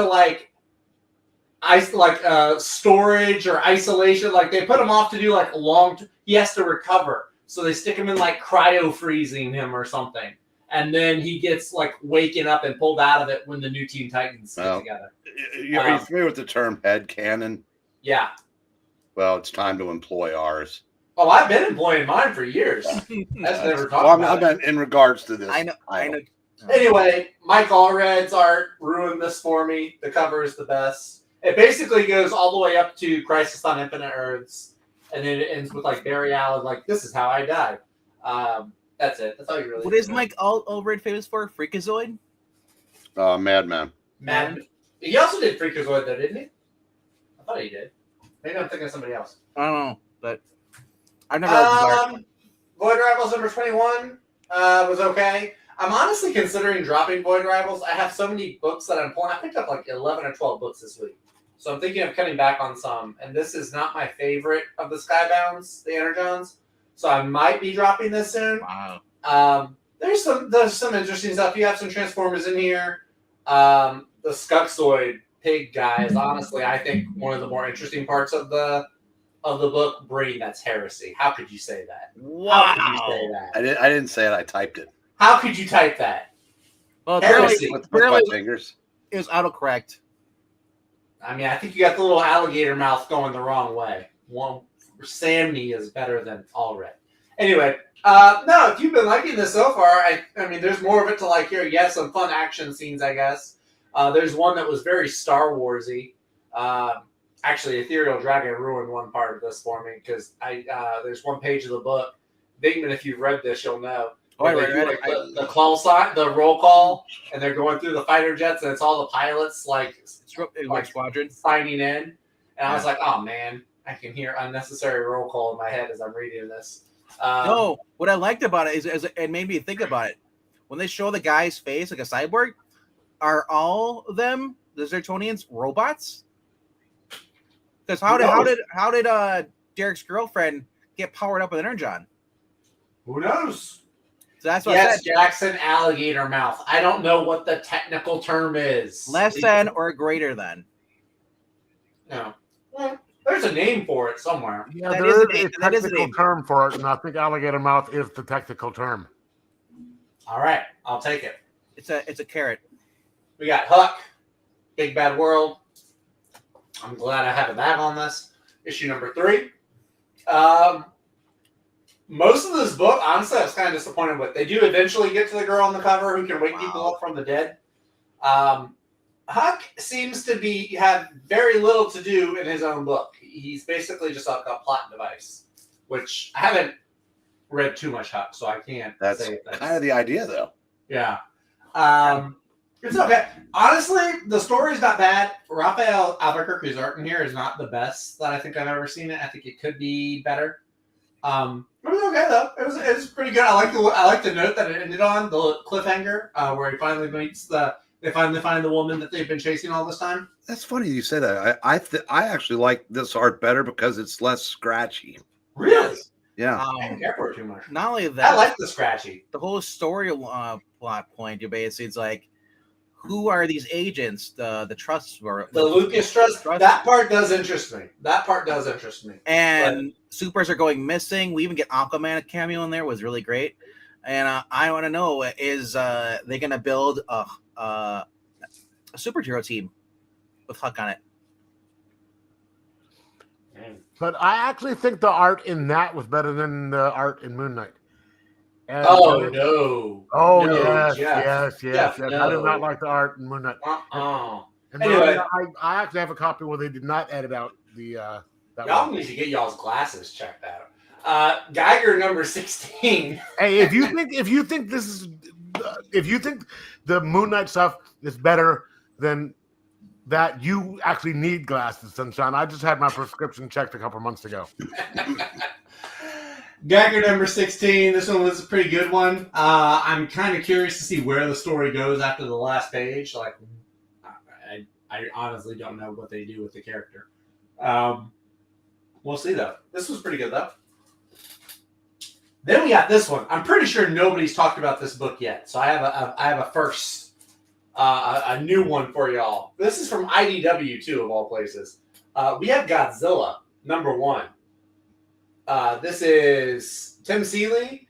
I can't pronounce the artist name. The art in here is pretty good. It's kind of manga inspired looking. We are in this world. Godzilla's shown up, and all of these cities have kind of, if you've seen Pacific Rim, it's kind of similar to that, where these cities have built barriers and walls around to that are supposed to keep the kaiju out. There's like this task force, this kaiju fighting defense force of these people that have exosuits, and some of them have superpowers. Like there's a scientist who can communicate telepathically with the kaiju monsters. There's this kid here on the cover who can harness the kaisei, which is like this energy power all the kaiju use. So it's kind of introduction to him.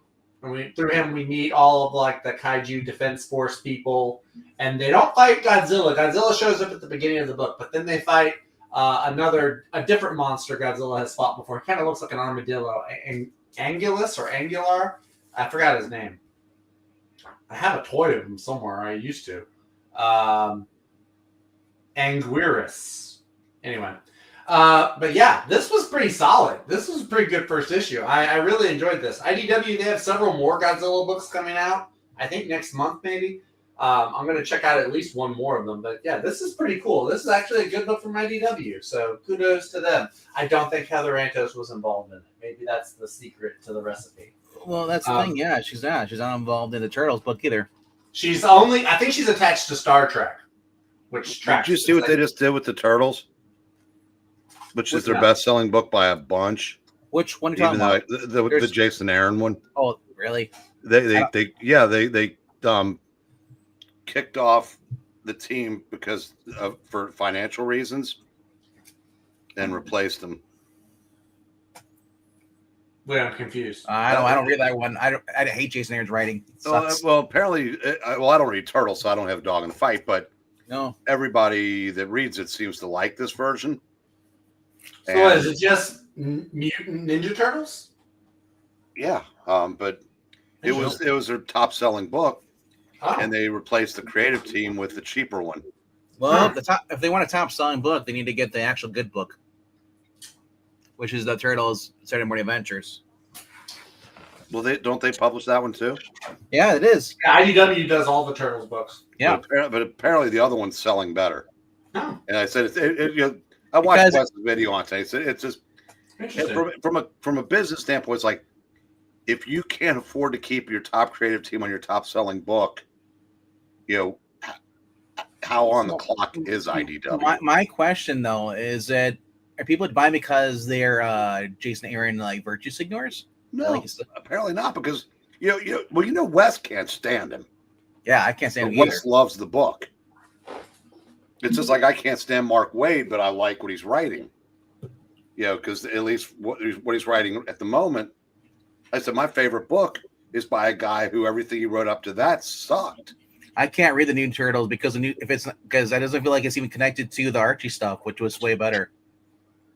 So, I said I guess it depends on what you're into. I said none of them resonate with me, so I don't care. But what I mean, it's not a good sign for IDW. The way I look at it, it's like Turtles has become like just like any other book. Like I only like certain runs of Superman, and there's a lot of bad ones in between. And then what happens is that they keep the freaking retcons in, even in the good ones.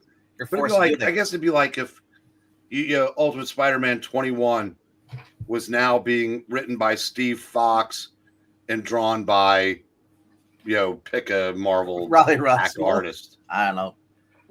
It's just it doesn't pass the smell test. Like I said, I the reason I like the Saturday Morning Adventures because it's not connected to the main continuity. It doesn't have to deal with all that crap.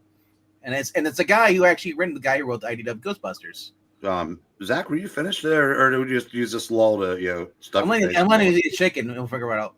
I'm waiting for y'all to finish talking about Turtles. Okay, we're done. Hey, put your bones down. It's so good. It's air fried with the ranch seasoning. Oh my god, I could eat this every day. 11 herbs and spices, finger licking good. It's like $6 for like 2 pounds of chicken drumlets. Man, it's the best. All right, another book I'm pretty sure nobody else on here got. We got Uncanny X-Men, issue number 18. It would be correct. Yeah. Hey, aren't you the one giving me a bunch of shit about bond books that nobody else got, and here you are doing the same thing? I don't do that. I have not done that today. I do have a good avatar. Jackson, I have a very good avatar. This was custom made for me. How dare you? Angry blonde guy. Don't let the cover fool you. It's not just the X-Men go to a state fair. There's actually really cool scenes in here. There's a children's hospital in New Orleans that gets caught on fire, and so like the last. Please tell me that they don't think that actually funny with Wolverine throwing up. No, they actually have Wolverine getting 3 beers for himself, and it like Gambit and Rogue are behind him, and so he's like, "I'll have 3 beers," and then whatever they're getting.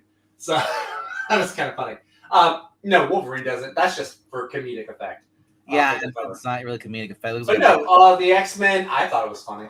The X-Men, they go and they save a bunch of kids from a children's hospital. It's really cool. Cyclops shows up to help. Some of the other mutant characters, like Strong Guy, made an appearance in here. They save a bunch of children from a children's hospital. Wait, what's that?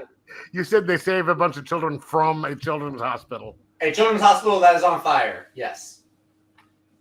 That is on fire. So if they stay in, they kind of die. It's a hot zone. But this has been good, though. This was a really good issue. This was solid. So credit to, and it's not, look, they just had David Marquez back on art like 2 issues ago, and already they brought in another guest artist for this. So that's kind of funny. All right. The book with one of the superior artists. This is Moon Knight. Not 250, but 10. It's not Moon Knight 250. It is the 250th appearance of Moon Knight in the comic book with his name on it. But it is issue number 10. This is fantastic. This is the best issue of Jed MacKay's Moon Knight, or one of the best issues so far. So this is great. This is Fairchild.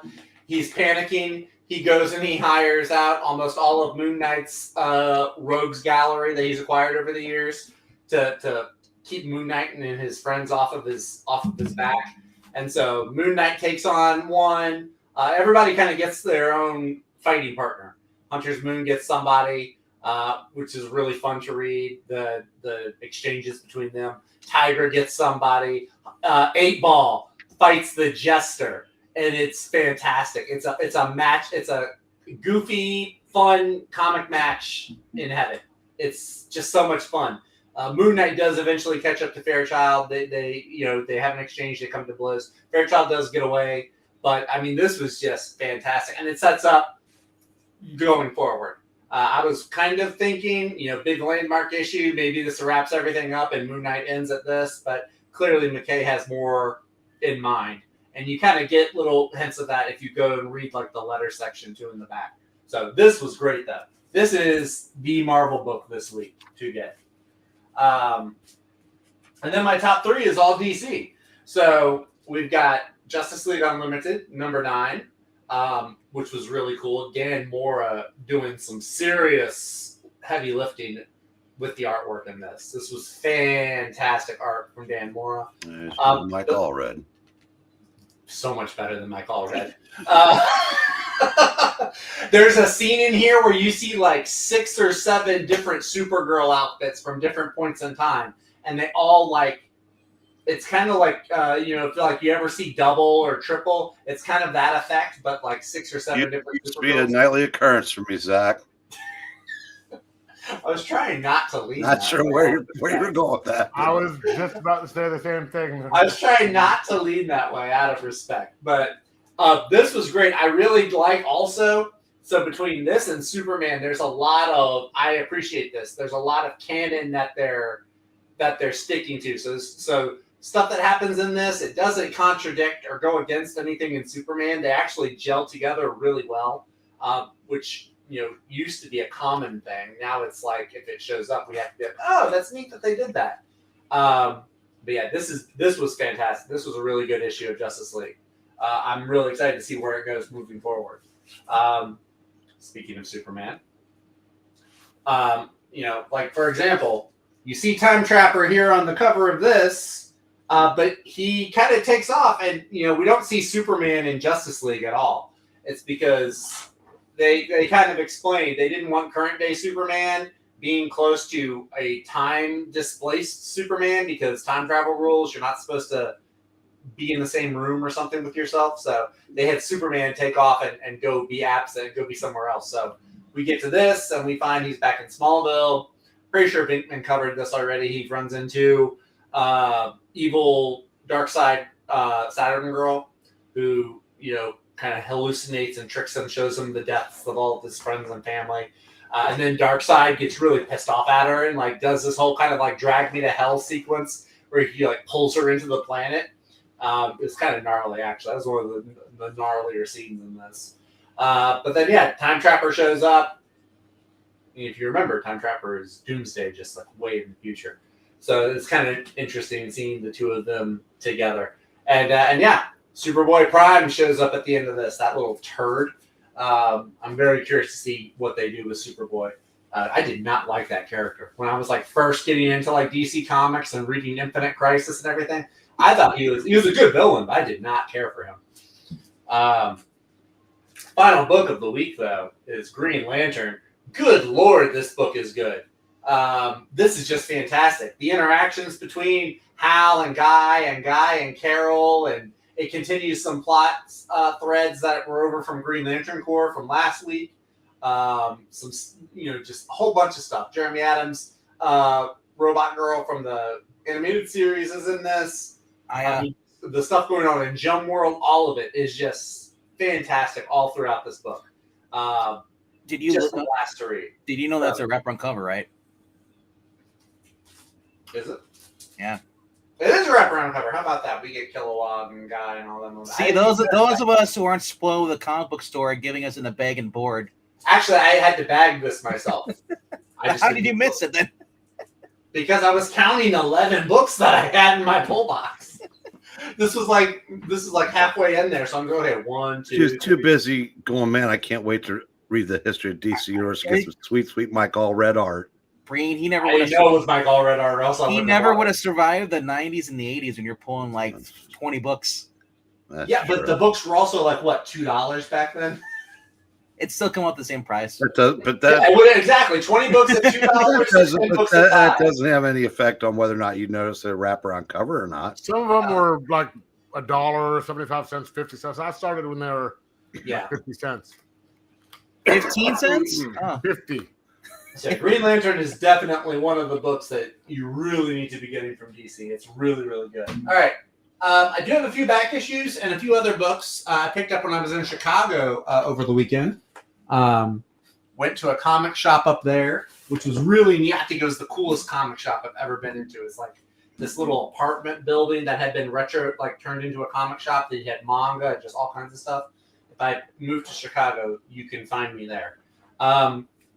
Look, we're on a police report. I am cool now.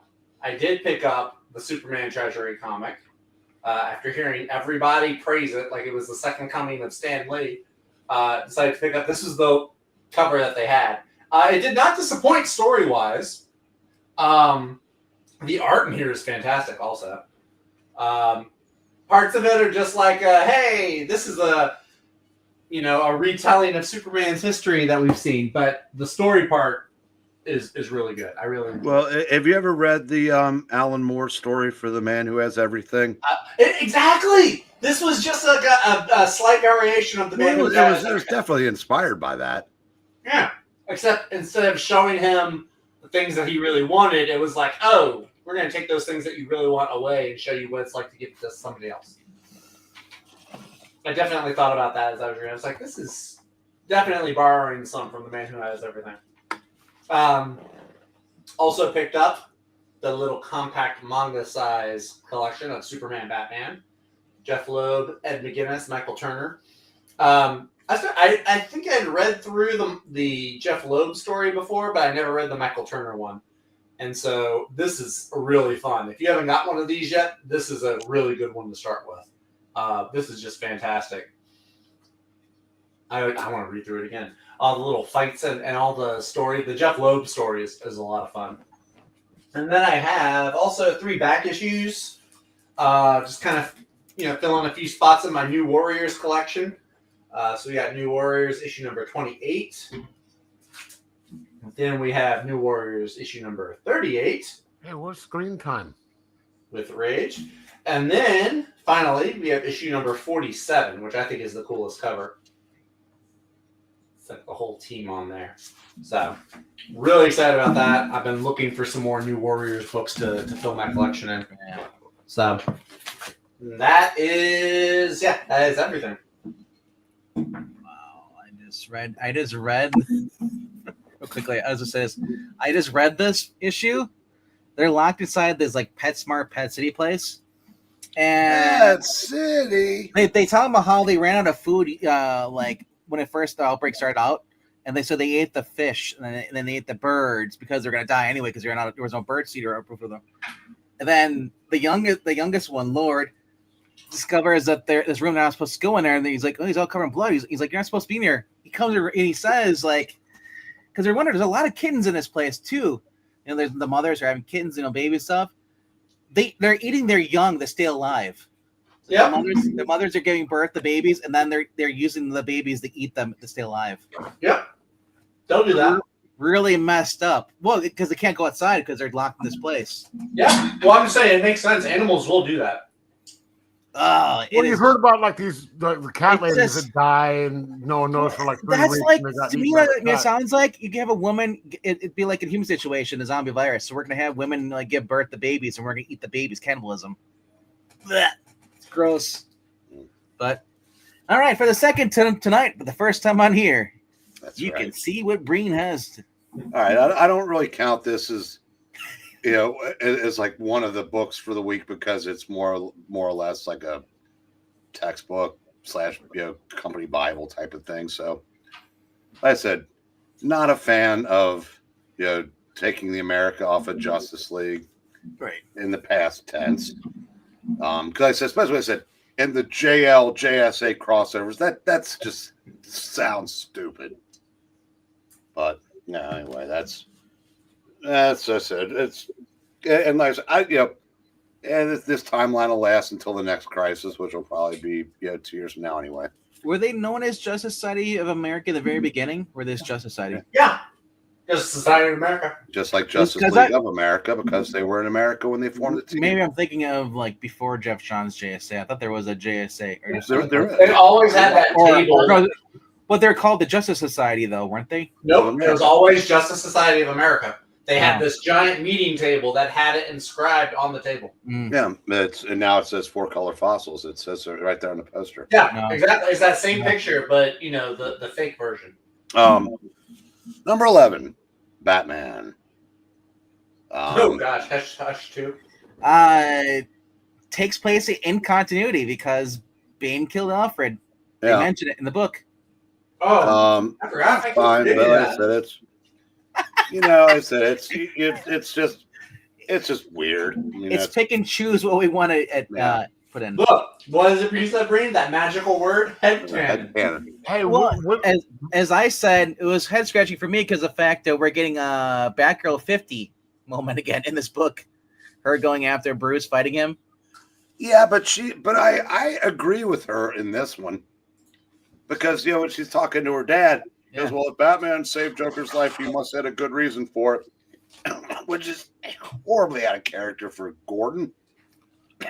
And Bab says, "Sorry, Dad, I can't agree with you on that." But that's what Gordon was in Hush. Batman was going to kill him, and he pulled a gun on him and told him, "Don't." Now that's just dumb. It's dumb then. It's dumb now. Yeah. Number 10, Hornsby and Halo.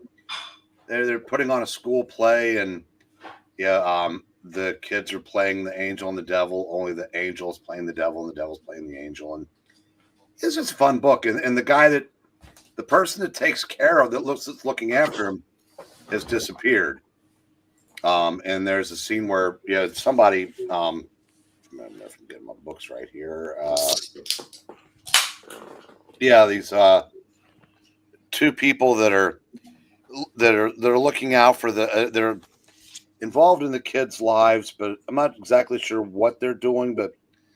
And they're asking about oh God, what's his name? The hollowed one, and it turns out he's underwater, and they show him killing an underwater photographer that stumbles onto him.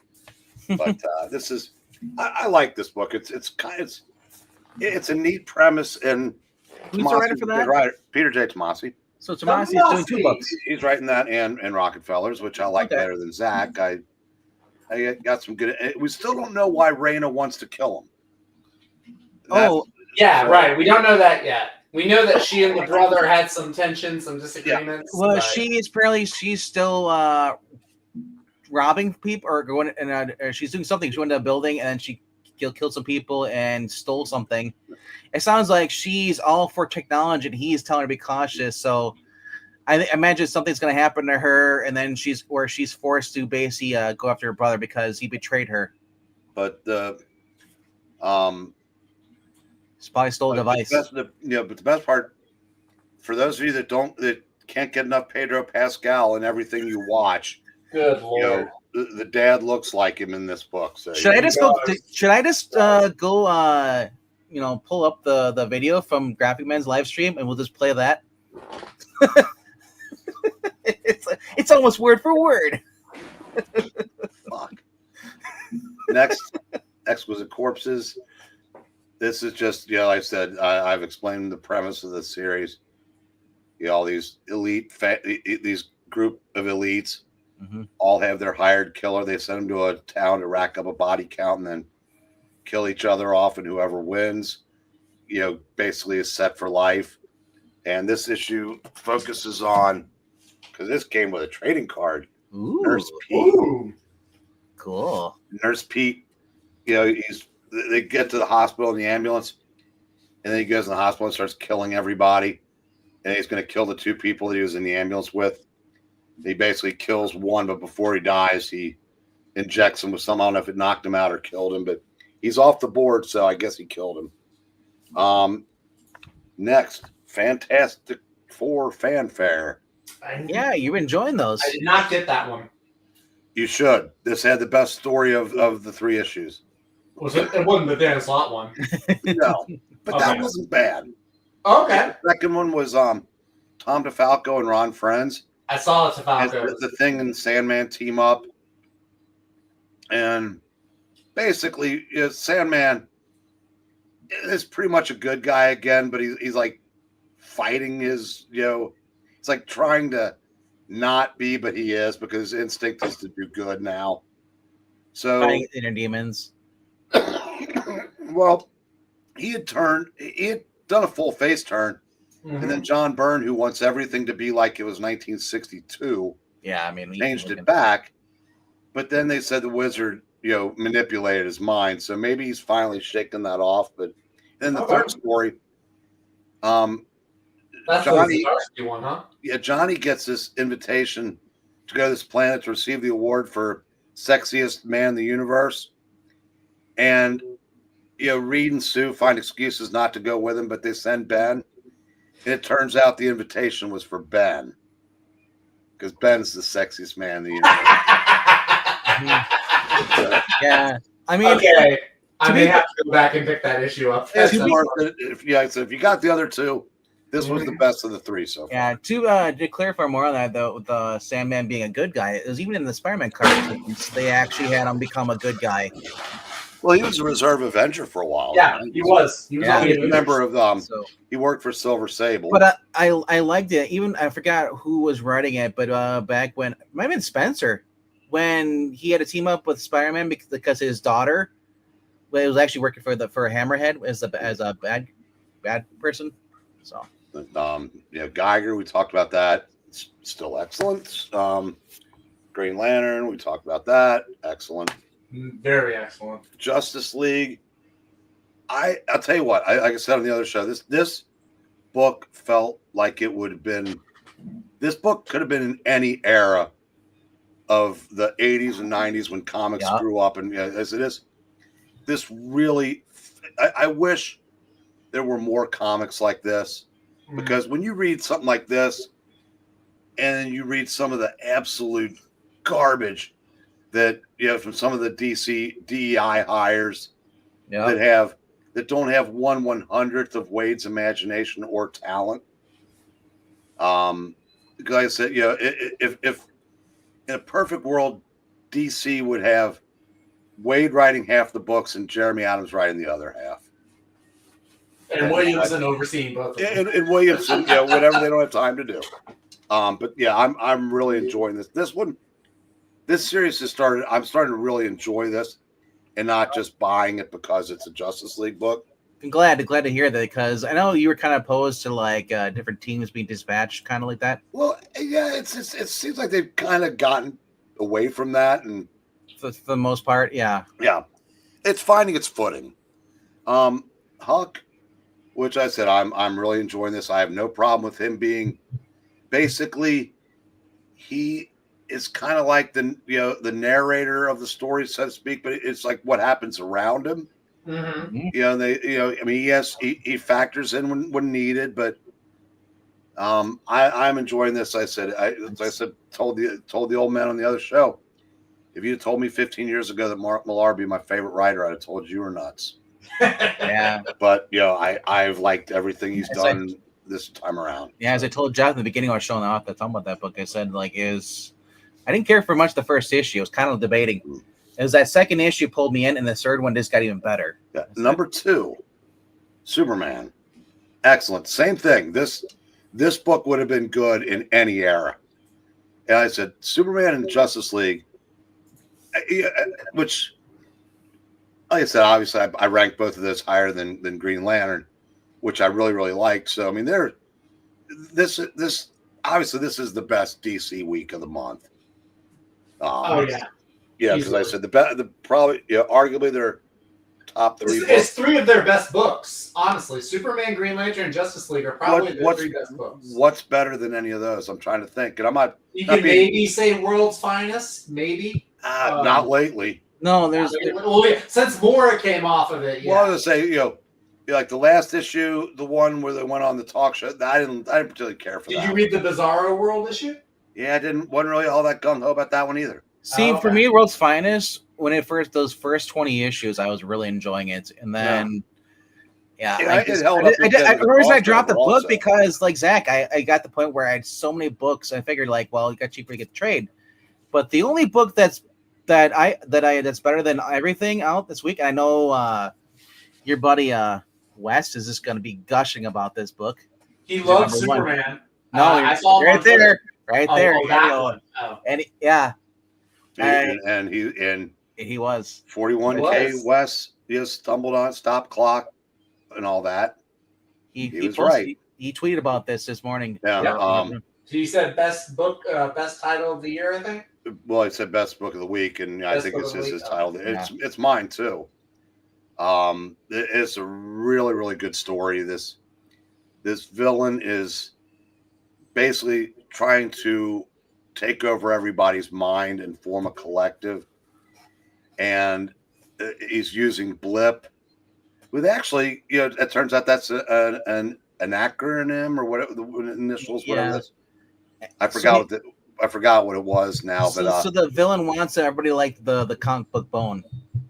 Well, but what they do, like, he tries to, he brings forth an image of Jan and Jace's dad, who tries to convince them to join the collective, and the kids see through it, and it's just an excellent book. I said I don't know where David Pepos is pulling this from, because I mean, to be fair, the other stuff he wrote before that wasn't that good. From what I understand, Captain Planet's not that good. Maybe I know he wrote a miniseries for Marvel recently that was, but this is just right person, everybody's got that masterpiece in them, and maybe Space Ghost is his, because this just continues to be great. Well, I mean, he probably watched both shows. The Captain Planet was very woke, and that one was actually not woke. Oh no, and so we saw this already. Back issue came out. Yeah, she has back issues with that. The Roy Thomas alter ego, and for those of you, Roy Thomas by Roy Thomas in my age group, this is tailor made for people my age.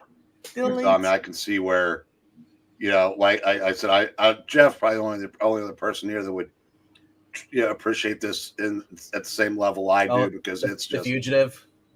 Well, it's just 60s and 70s pop culture, and you guys weren't around for it. I mean, I grew up in this. So, I mean, if this is basically made for, late boomers.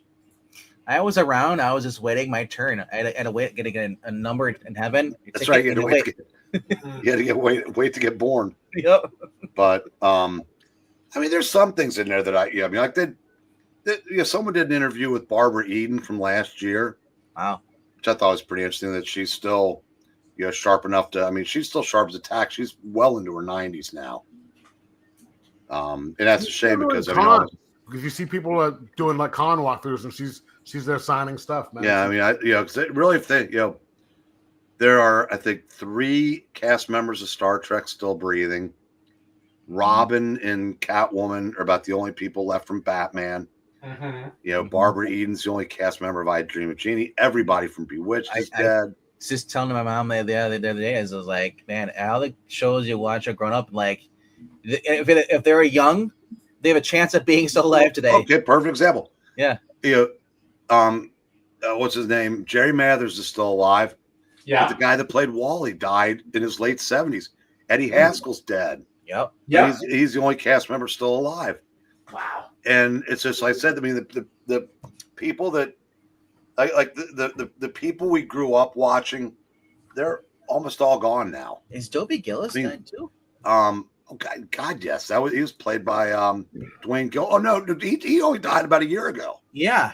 That's saying he just died or something. Yeah, because Maynard was played by the guy who played Gilligan. He Bob died Denver 20 years ago. Or not Bob Denver. What was his name? Bob Denver. It was it? Wow. Yeah. But that was John Denver. Okay, that's what they're. Yeah, I was like, wow. But this, I said it's well, Burt Ward just turned 80. I mean, really? Yeah. I mean, that's just amazing. That series premiered 59 years ago now. Yeah, that's even older than I am. I was born in 69. Yeah, Henry. Yeah, Max Baer is still alive. Jethro. Ah, okay. Good genes, I guess. His dad was a heavyweight boxer in the 30s. Is John Astin still alive? Yes. Yeah. Sheena's. No, son. Sorry, the son's the son. Sorry. But I'm guessing. I think Butch Patrick is probably still alive. Yeah. He is. There's not many. I mean, I said there's you think about, like, in the 90s would have been a great time to go to these shows to meet people, because most of those people were still alive from the the stuff the 60s and 70s. But those are the right ones. Phyllis Coates just died 2 years ago. Yeah. Well, Lois is, other than Margot Kidder. Yeah, I said, because the other lady, Noel Neal, made it into her 90s.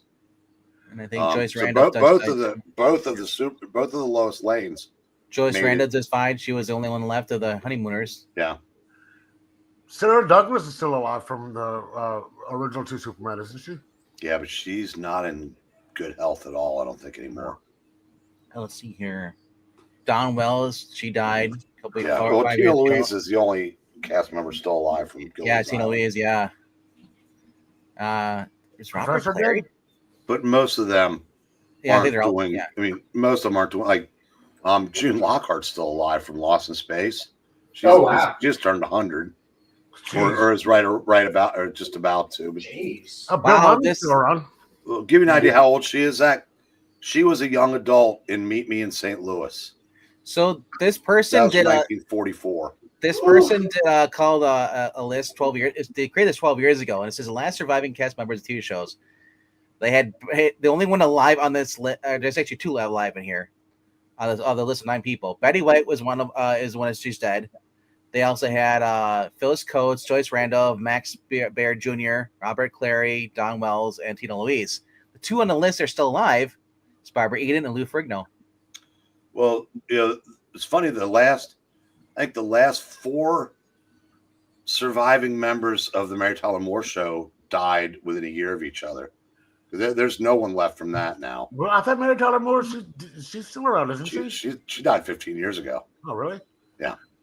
Oh, that's Julie Andrews I'm thinking of. Yeah, full screen yourself, Eggman. No one wants to see me. Lou Ferrigno's not all that old. No, I'm just saying. He died early just because he got this really horrible. Look at Michael Landon. I wonder how old he'd be if he's still alive. Probably mid-80s, I guess. Laverne and Shirley, how many are still alive from that? Just Michael McKean? Michael McKean. He's Yeah. Because Eddie Mecca died a couple years ago, and did Max Baer finally die? Beverly Hills Brothers. Yeah, Michael McKean's still around. He's going to be in that new movie, that movie. Joyce DeWitt, she's still alive too. She's the only Three's Company cast member still. Yeah.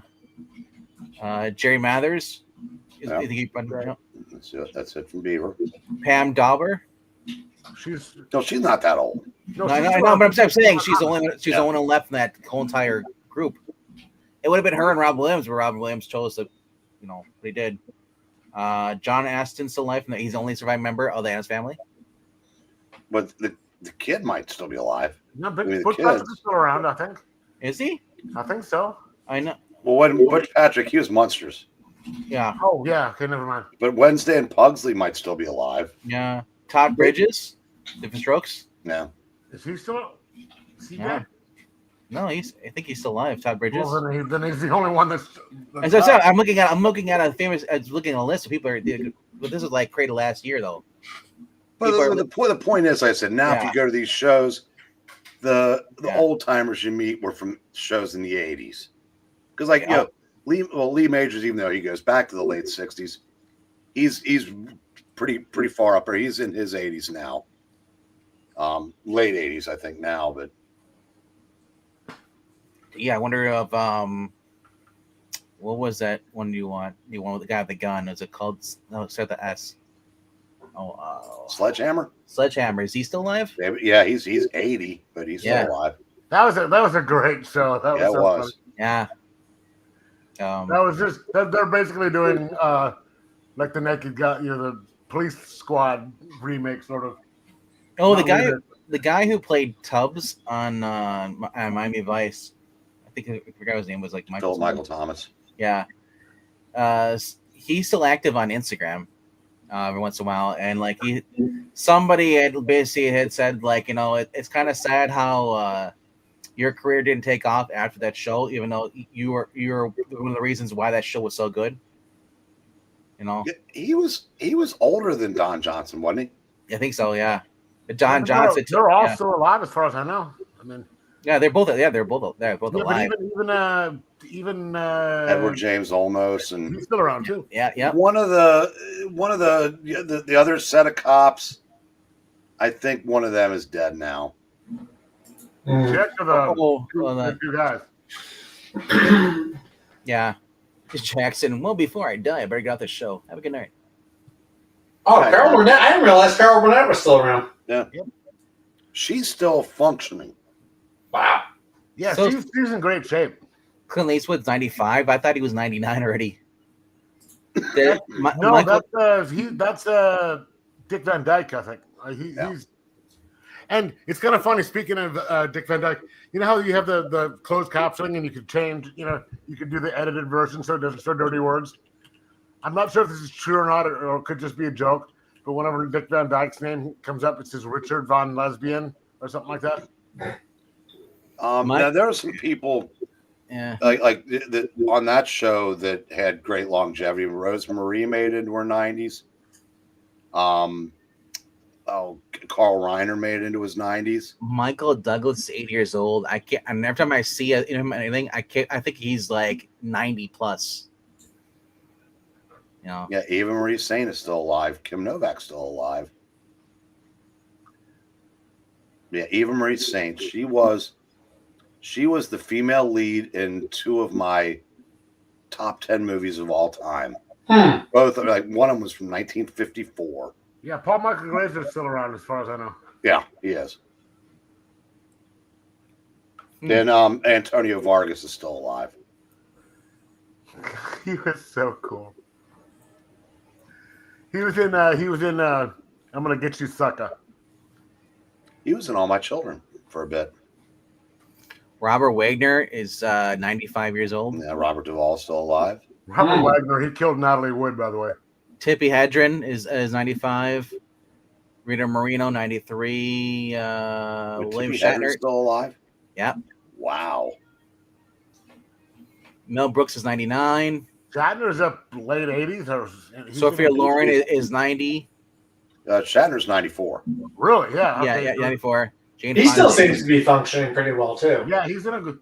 I want him to definitely outlive Takei, who's annoying. Lily Tomlin's still around. Karen Marsh is 106. That can't be right. Who? Yeah, that is. Karen Marsh. I'll be right back. She's notable as one of Judy Garland's stand-ins in The Wizard of Oz. Interesting. Yeah, and she's 106 years old. Wow. That's crazy. June Lockhart's 100.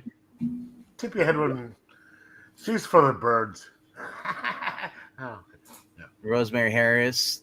Aunt May is still kicking. The original Aunt May is still kicking, bro. Oh, that's awesome. 97 years old. Bring back Tobey Maguire with Aunt May, 97 years old, for one more movie. Tobey Maguire's got to be around 50 though. He's 40. You know what? Speaking of Aunt May, the ones with Tom Holland where they had someone so young as Aunt May, that annoyed the hell out of me. Aunt May is supposed to be old. Having a young, hot Aunt May, it's like, no, that's. Well, that was they were doing the Ultimate Universe, kind of mixing that. Aunt May's not alive in the Ultimate Universe. Yeah, she is. I think they meant the old original. The original. The older one. Okay. Tobey Maguire is 50 now, but who cares? But who cares though? They could still do a Spider-Man 4 with him and having a legacy character, and just have time pass so he can play. This is how we get Mayday Parker, who becomes Spider Girl. And speaking of Marvel, I saw a headline today, which I really didn't. You talking about the one with Michael Straczynski? No. It was just, I saw a headline. I scanned it really quick. I guess they're doing the Death of the Silver Surfer miniseries where they're going to kill Norman Radoff. And I guess it is their plan, from what I just briefly scanned, to have what's her name take over for him. So if this is true and I read it right, Marvel is trying to suit itself in what's left of its foot. And, because everyone's all pissed off about what they're doing for the movie. So they're like, hey, everyone's having a great time with what they're doing with the movie. Let's, sarcastic, let's do that in our actual comics. They seem to be trying to just make themselves go bankrupt. That's if what I read was true and all that stuff. I can't believe that. Wow. I'll look into this afterwards, but because I didn't really have the time to get deeply involved in looking into it before I came in here. Yeah, 1939, The Wizard of Oz, and this girl was a stand-in. Wow, 106 years old. That's blessed. Yeah. So and you look at her photos, like she still is able to move around and walk. She's not in a wheelchair. She's probably out there gardening and doing all that shit. The thing is, over in Japan, people hit 100, 110. Oh yeah, it's easy. Yeah. See, over in Japan, I spent time over there. They really their diet is so completely different over there. Their diet is better. They're more active. The community actually because they respect their elders. They don't just shove them in nursing homes. The other thing too, their diet's better because they don't have all this weird stuff they put preservatives in their food like we do here. My mom was born in November 20th, 1942. And so she's still alive. She's very active. 3 or 4 times a week. When she gets up, she's living up here now with my older sister. She walks 4 or 5 miles uphills both ways to the hospital, which is the nearest place where they have mass. So she walks there and back 3 or 4 times a morning at 80 something years old. She's more mobile. She can get around better than I can at the moment, just because I'm half gimp. But bringing you back, in great shape. So Karen Mashdahl, she was the body double for Judy Garland in Wizard of Oz. Really? Yeah. And she's she was in Ziggity Girl, Rosalie, Gone with the Wind. She was always the body double. And, she's still alive? She's still alive, and she's walking around like Aunt May. It's like, yeah. So yeah, and you look her up, Karen Marshall, and it just she's at the age of 80, she was still dancing, teaching a variety of styles from country to ballroom. At 105 years old, she had outlived almost entirety of the Wizard of Oz cast. Jeez. Speaking of living a long life, there was what was his name? Burns. George Burns. That guy lived till he's about like 500. Yeah. So she's never had any kids. And her husband, or she was married to somebody who was back in their marriage went from 1950 to 1979, and she's just never been remarried or whatever. Some people don't like that. It's like you get these people who've been married. Like my parents were 61 years together before my dad died. I mean, and so they'll either never marry or they'll go right after. You look at her back in the day. She's a looker. Wow. Who? Karen Marshall? Yeah, Karen Marshall. Yeah. Yeah, that picture shows up when you Google her. Jeez. Right. They showed a picture from last year, and she still looks totally with it. Yeah, who looked really good for someone old? Yeah. Yeah. Rita Moreno. Man, she got better looking as she went. Yeah. She was up there too. But Rosemary Harris is 97 years old, Brain. We can bring back Aunt May for one more movie. Oh, the lady that played her that's still alive? Toby, yeah. Toby. Wow. So Toby's 50, so if we did Spider-Man 4 with him being older and retired, So wow, it's like I said, a lot of these actors Mel Brooks is 99, Dick Van Dyke is 99. Eva Marie Dick Van Dyke is still going too. Like he's extremely. Some people are just blessed with good genes. They're able to just move around and that stuff. Like I said, like I imagine Karen Marshall. I guess I could see her going out there just doing gardening and like a spring chicken. They've got some. Dick Van Dyke, like he works out and or doesn't work out, but he was dancing still for a long time. Like he just right. That's the big thing, because I work with a lot of seniors, and I can tell you, as soon as they retire and they sit on the couch and watch TV all day, like there's a big difference in health between them and the folks that stay active. As long as you're constantly moving, your blood's flowing on your stuff, you're once you stop, it's true with anybody, once you stop, you start to become a little bit lethargic because you become used to being that. So when you go to try to be active again, it's harder. Mm-hmm. Because your body's accumulated or acclimated to that style. Hey, Breen, can you look at that MKF? Do you know who he's talking about? I think I said that motherfucker. Like, MF what? MKF 30. Which one about him? They asked about Zach? Me? Yeah. So some old lady singer died a few days ago. Maybe Connie Francis. Yeah, Connie Francis she was a country singer, wasn't she? No, she was just a singer. Yeah, I didn't know anyone. She had died. That was last week. So I didn't remember what she even did. So I know she was a singer, and I thought that she did some acting too. But Marani saying that George Burns was I say George Bush. George Burns was 100+ when he died.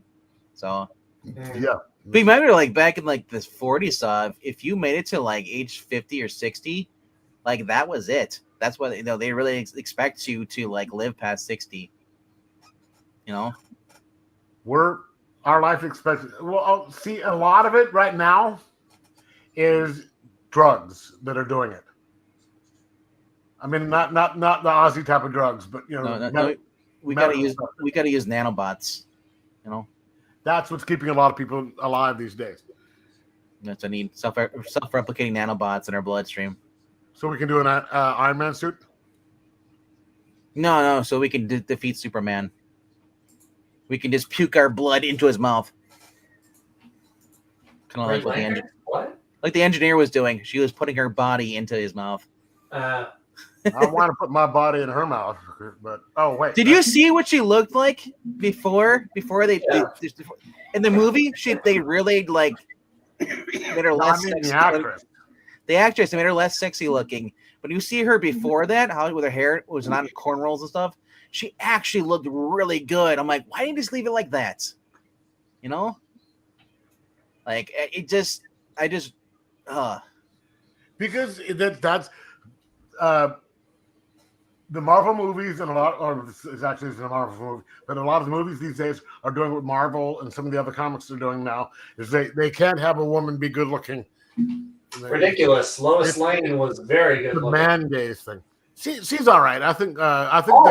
The Cat Grant chick was hotter, or the Superman Lex's girlfriend. Cat Grant just had some buttons popped. She doesn't. Jimmy's ex-girlfriend Adriana Lima was a Victoria's Secret model or something. Yeah, she was. And I was like, toes. I'm like, is Jimmy gay? No, that was they ended up cutting like one or two scenes really, but like the whole thing was like Jimmy was supposed to be like like all the girls found him attractive, but he just did he was like very picky. There were like several jokes that were shot, but they didn't make it into the movie. But I thought that was hilarious. Dude, come on now. If I was Jimmy, like, he was pretty, but she was annoying. Her toes would not have been the big issue for me. Hey, tell you what. He was about as picky about his women. He's as picky as George Michael was about his women. Okay. Lois was the hottest in the movie. She was. I mean, was definitely hotter than Catwoman. That's not even a contest, okay? This Lois Lane or Amy Adams? Well, wait. No, this one. Zoe Kravitz. She's better looking than any one of the chicks in the movie, except for Lex's girlfriend. So you So Zach, you like this Lois Lane? Do you think she's hotter than the Man of Steel, Amy Adams? As Lois Lane, yes. I like Amy Adams because I remember you and Amy Adams is not Lois Lane. You and Scott read so you guys when that movie came out, I'd like you're like ooh, Ginger. You didn't care that Lois Lane was a redhead. You know. So. People change. People mature. What was Lex's girlfriend's name in this? It was Miss Tessmacher. Yeah, Miss Tessmacher. Is that it was one who was after Jimmy? Yeah, sure. The blonde, the blonde, Eve Tessmacher. Yeah. It's Adriana Lima or something. That was the actual actress's name. She's a model. Well, I know who she is, but I guess very good looking Brazilian. You know. I guess she's uncredited in this. So you have to go to full cast. That's a crappy. I am on full now, cast. Is this supposed to be the same Miss Tessmacher as in the Christopher Reeve? Yeah, they're trying to be like that. Because remember, that was an assistant I need. Was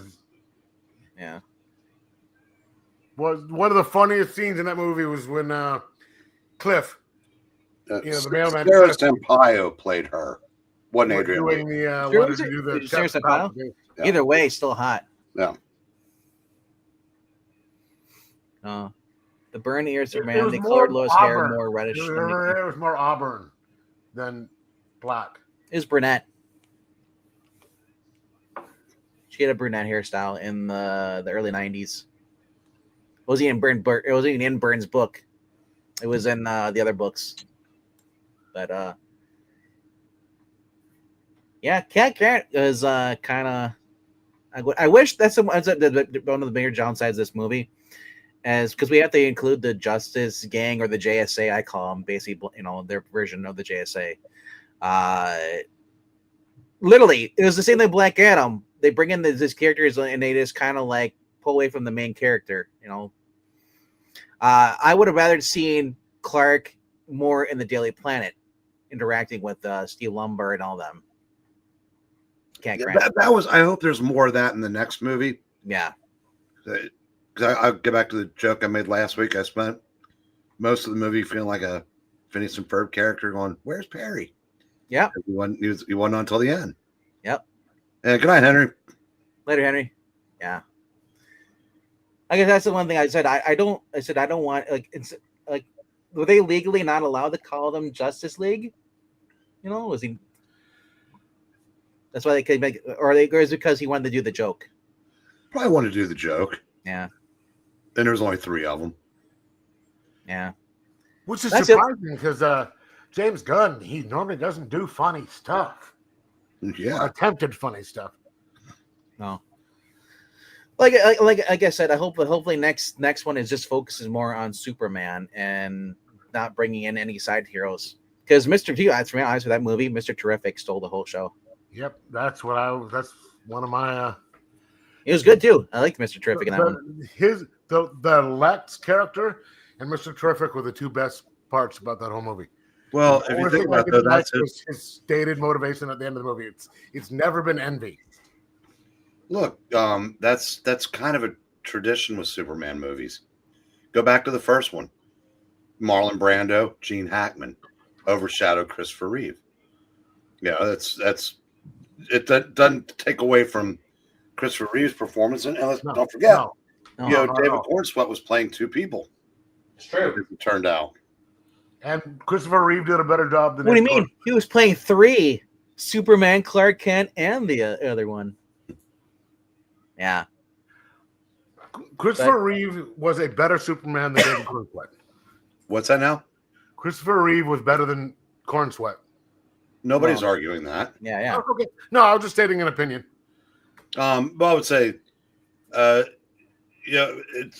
he'll always have the benefit of being like the default Superman. I'd say, for the character he's playing, I thought, because he was playing the Silver Age Clark Kent and the Silver Age Superman. David Cornsweet was not. And I mean, it had Silver Age sensibilities, but he was also, not the adjust his glasses every 2 seconds, sniveling.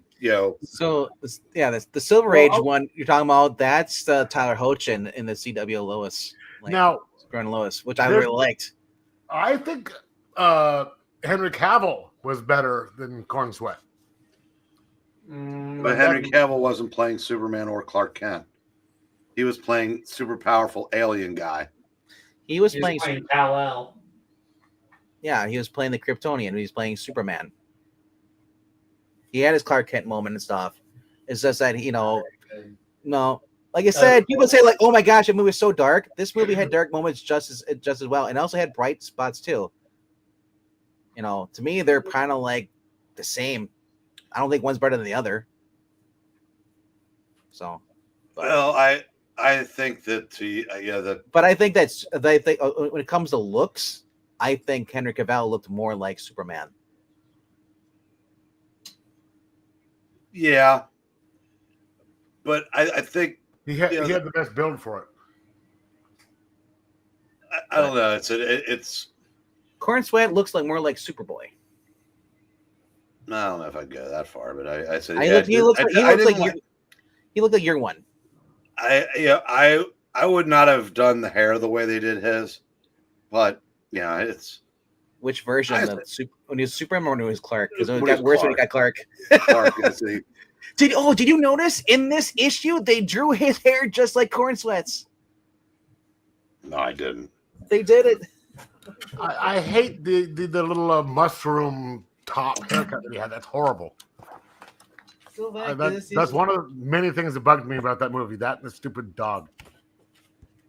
Of course, you would hate the dog. When they showed his hair, they find it. No, I like dogs. I just don't happen to like that dog. Here, I don't see it. In the very first page here, when he's Clark Kent, it's the Cornsweet hair. He looks like Cornsweet. Yep. No, because the back of his head, the hair's straight. It's a little bit on the top, but I said it's barely noticeable. Yeah. He looks a little more skinny in the face too, compared to previous issues. So I don't know. I saw that and I was like, it's like okay. No. Hey, check it out. We can get cheap viewers on Streamboo. Streamboo? Yeah, we can get cheap viewers on there. Oh yeah. Brownish individualization. Invitation. We're even getting DEI bots, man. I know, right? But 20 questions with Dan Slott. Ooh, I like that in the back of the book here too. These are all the questions that he chooses, just like when it comes to politicians. They're pre-selected. He knows the answers. Unless you're, and even then, if you're, is it true you bash? Is it true you bashed a fan on Twitter? Yeah, that should be one of the questions. Yeah. But overall, he said it was a good week for books, man. I really enjoyed it. I know just as much as Zach enjoyed his chicken, he enjoyed his books. I look next week, Are you too? I saw that. I was going to get. I'm going to get those 2 annuals because I thought that'd be the only way I could get to 5 books. Then I looked again, and I'm up to 9 next week on a basically a skip week. I was wondering when Batman Long Halloween comes out. Yeah, that's out again, and yeah, they're soliciting 2 issues of Space Quest. There's a couple other things that it's 6 books so far. I'm not gonna go Pollyanna like the other boy Zach, who apparently you're not allowed to criticize any comics now. But man, there are so many more good comics now than there were 5 years ago. It's not. I mean, it's especially DC. Yeah, a lot of them are independent though. DC's really stepping up too. Oh yeah, Marvel's dreadful. Yeah, but DC is. But then again, DC's the company. I said what they're doing with Red Hood should get multiple people fired. Yeah, definitely. Oh my god, I saw that, dude. Like, yeah, Turturro's daughter should be fired. Marie Javin should be fired. Jim Lee should be fired. I said that's what are they doing with Red Hood? They hired a trans activist who agreed. No, let me finish. Yeah, agreed with what Bin Laden did on 9/11, and has tweets fantasizing about slitting J.K. Rowling's throat. Also, that dude writer admitted that he's never read a single Reddish book, anything with Red Hood. And remember, I said not that he wants it, but they wouldn't even take Chuck Dixon's calls. Yet this, man in a wig with those vile views, was cast to write a bad character. That's supposed to be set directly after Hush 2 ends. Suppose I'm looking at the new Werewolf by Night, Blood Moon. It comes out next week. It's written by Michael Giacchino. I'm like, who the heck is this person? Oh, he's an American composer for film and television. Won awards for his scores in the movie Up and the show Lost. And by all means, anybody but an actual comic book writer. I know, right? I was gonna go see Superman. I was gonna go see the Fantastic Four today, but there's only one of them that would have got me back on time. But he saw it twice already. Yeah, I saw that. Rhaegar saw it twice. Like, good lord, y'all, take a break. Tomorrow, but like, did you see it in theater? Or did you watch it online? That's what I want to know. See, my stream starts at 5:00 here, so the earliest one I could go see was about like 2:00. And I think there was a 2:31, but I couldn't have seen it because I had to go drop somebody off. Like, there's a whole bunch of them playing right now, or else I'd be seeing it. But I'm going tomorrow with my friend, and we'll see it. Yeah, but we'll see. I heard a lot of people say it's good. I'm kind of surprised, to be honest, but a lot of people are saying it's good. People that so the same people that it was bad, they'd be saying it was bad. Mark Millar said. So basically, his wife had said, like, that movie's a lot better than I thought it was going to be. Yeah, but I'm not talking about normies. I'm talking about the people like Clownfish TV or Nerdrotic, people that we know would be complaining about it. Everyone's saying it's like they should be on the poster. My wife said it was okay. EVS slurped all over it. Well, I could care less about it. Well, EVS slurps all over urinal pipes apparently, so I don't. Well, really I'm saying you said people that if they didn't like it, you'd know it. Well, yeah. Yeah, he loved it. So did you see they're doing a facsimile of Superman 1? They do one every year. I know they're doing another one. Hey, look, there's a foil edition for $13, Jeff. Hey, because this is the summer of Superman. Remember? Yeah. No, I have noticed though that EVS and Zach have become we love everything's, but but I said it's it maybe it is. I mean, I don't doubt that I'm going to like it. I know Wes has been saying it looks good for a while. Yeah, but he won't be able to see it for a while because PI will probably get it a lot later than normal. I'll wait till it hits Disney Plus before I attempt to watch it. Well, I said I'll probably have to wait till the beginning of next week. But well, whatever the cool thing is, I'm not going to have to pay to be able to. I won't have to use my money to pay for it. So, okay. So, Just League International Book 2 is out next week too, around the world. The what? Justice League International, the one from the 80s, early 90s. Yeah. Oh, it's another. That's right. It's out next week. Yeah. Justice League Dark. It fills in some of the blanks from what's going on now. So yeah. Captain America by Mark Grunwald Omnibus Volume 2. Nice. Speaking of omnibuses, Thor Epic Collection, The Dark Gods. Mark Grunwald was such a good writer. He did a story where Ronald Reagan was literally a serpent, and I liked it. Ooh. King of Spies is getting released in the hardcover edition. Library edition. What's Mark that? Millar. King of Spies. That's a good story. But I got the floppy, so I'm good with that. If I get the giant oversized editions like I got for Deadly Class, heck yeah. Because I have not read it yet. So I figured that would be the best way to collect it for me. If you don't have it yet, sure. I've been waiting for the Mark. There's a lot of books I have from don't have from Mark Millar that I want to read collections. So I'll get them on trades like that. Yeah. To me, that's the best way to get them. The coffee table size. X Factor Omnibus, Peter David. Which volume? Let me let's scroll back up.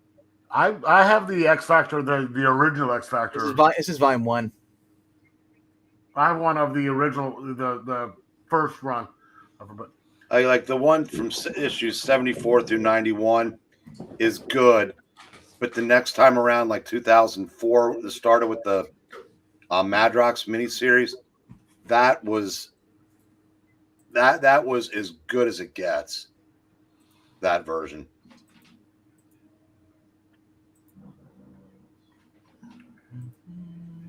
Hey, I happen to enjoy the Gipper. Oh, they bad mouthing Reagan now?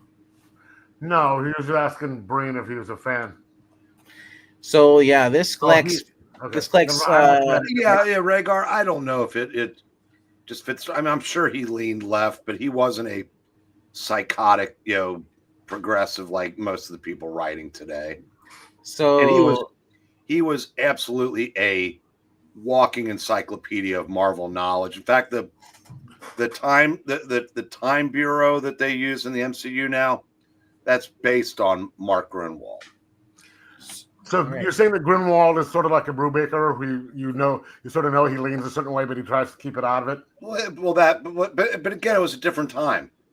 Like I said, I mean, all those guys that we liked, that I was reading in the 70s and 80s leaned left. Until like the Dixons and Mike Barons came along, but like I said, I have a lot in common with liberals. I have nothing in common with progressives. Yeah, so I can't identify with them. One of my best friends in the world is liberal, and we're 180 degrees separate on our opinions. But I would trust that man with my life. And there's no one outside of my family, or very few people outside of my family that I trust him. I trust him implicitly, and he's liberal and 100% different. It's funny that you say that, because that's how the interview with Mick Foley today said that he's buried the hatchet with the. Did you come out of that liking Mick Foley more than before that started? Yeah. So did I. Because I knew him admitting because they're both far separate, from being But it's also when you know people, that's the thing. You could solve so many problems if you put people in a room. That's why they have peace talks. Yeah. Because when you put people across a table from each other, the differences don't seem as stark. Yeah. So speaking of trust, did you catch that line in Ballard when Renee said, "Is this guy okay?" And he goes, "Would I trust him to pick up the check? No. With my life, 100%." Yes. So X Factor is collecting number 55, then it's 70 through 92, the annuals number 7 and 8. It also includes Credible Hulk 390 through 392. And it's the first go round. Worth having. Yeah. But $100. The second volume is infinitely better than that. It has X Factor annual number 5 and 6. It also has New Mutants annual number 6. So 848 pages, hardcover, oversized for $100. You can go to in stock trades, get it for $75 probably. Okay. But I noticed something. We also got booked the final volume collections of Superman by Kurt Busiek. Okay, Coco's starting to waddle. Might be time to start. She needs to get she needs to get the zoomies more now. So you're saying that we should start our 15-minute goodbye? Our half hour 15-minute goodbye? No, so she was walking across the card room. It's more like a waddle. But dumb. And I noticed I said, every night she climbs on my chest before she goes to bed. She's want to make sure you're still breathing. Well, if she gains him more weight, I'm not going to be. That's the point. But I definitely feel her when she. And that when you kick it, she's going to eat you. You realize that. That's when the other day I went out to the car and about to get in the car, and the neighbor's cat was laying under the car and wouldn't come out. And we finally coaxed him out. He's an outdoor cat, so he's a rail. He's like Chihuahua thin. And Coco just like expands like a landmass when she lays down. So Coco's not gonna eat him when he passes away. She's only gonna say one thing. Finally. I think she just waddled into the kitchen to eat more food. She's gonna do her Dwayne Johnson impersonation. Yes. Finally. So that the other collection comes out is the Kurt Busiek. They've been collecting Superman. So this has Action Comics 850, 852, the 854, Superman 659. Yeah, that Jeff Johns influence had taken over by then. So that's good, $50, but not anywhere near as good as the first 10 years. Avengers West Coast Epic Collection, Vision Quest. That's worth having. John Byrne, story and art. $55. Creature Commandos presents Frankenstein. Wait a minute, Epic Collections are $55 now. Well, this is this is for this one. They were $35 when they started. Yeah. Well, no, the other Epic Collection is actually for $4. Thor is $50. Still. Yeah, they're going up price. Yeah. Yeah. Damn. So it's still a good deal, but man, they used to be fantastic deals. Yup. Yeah, just looking at these, you got Superman by Phil Kennedy Johnson Omnibus finally coming out. Oh yeah, the War World saga. Yep.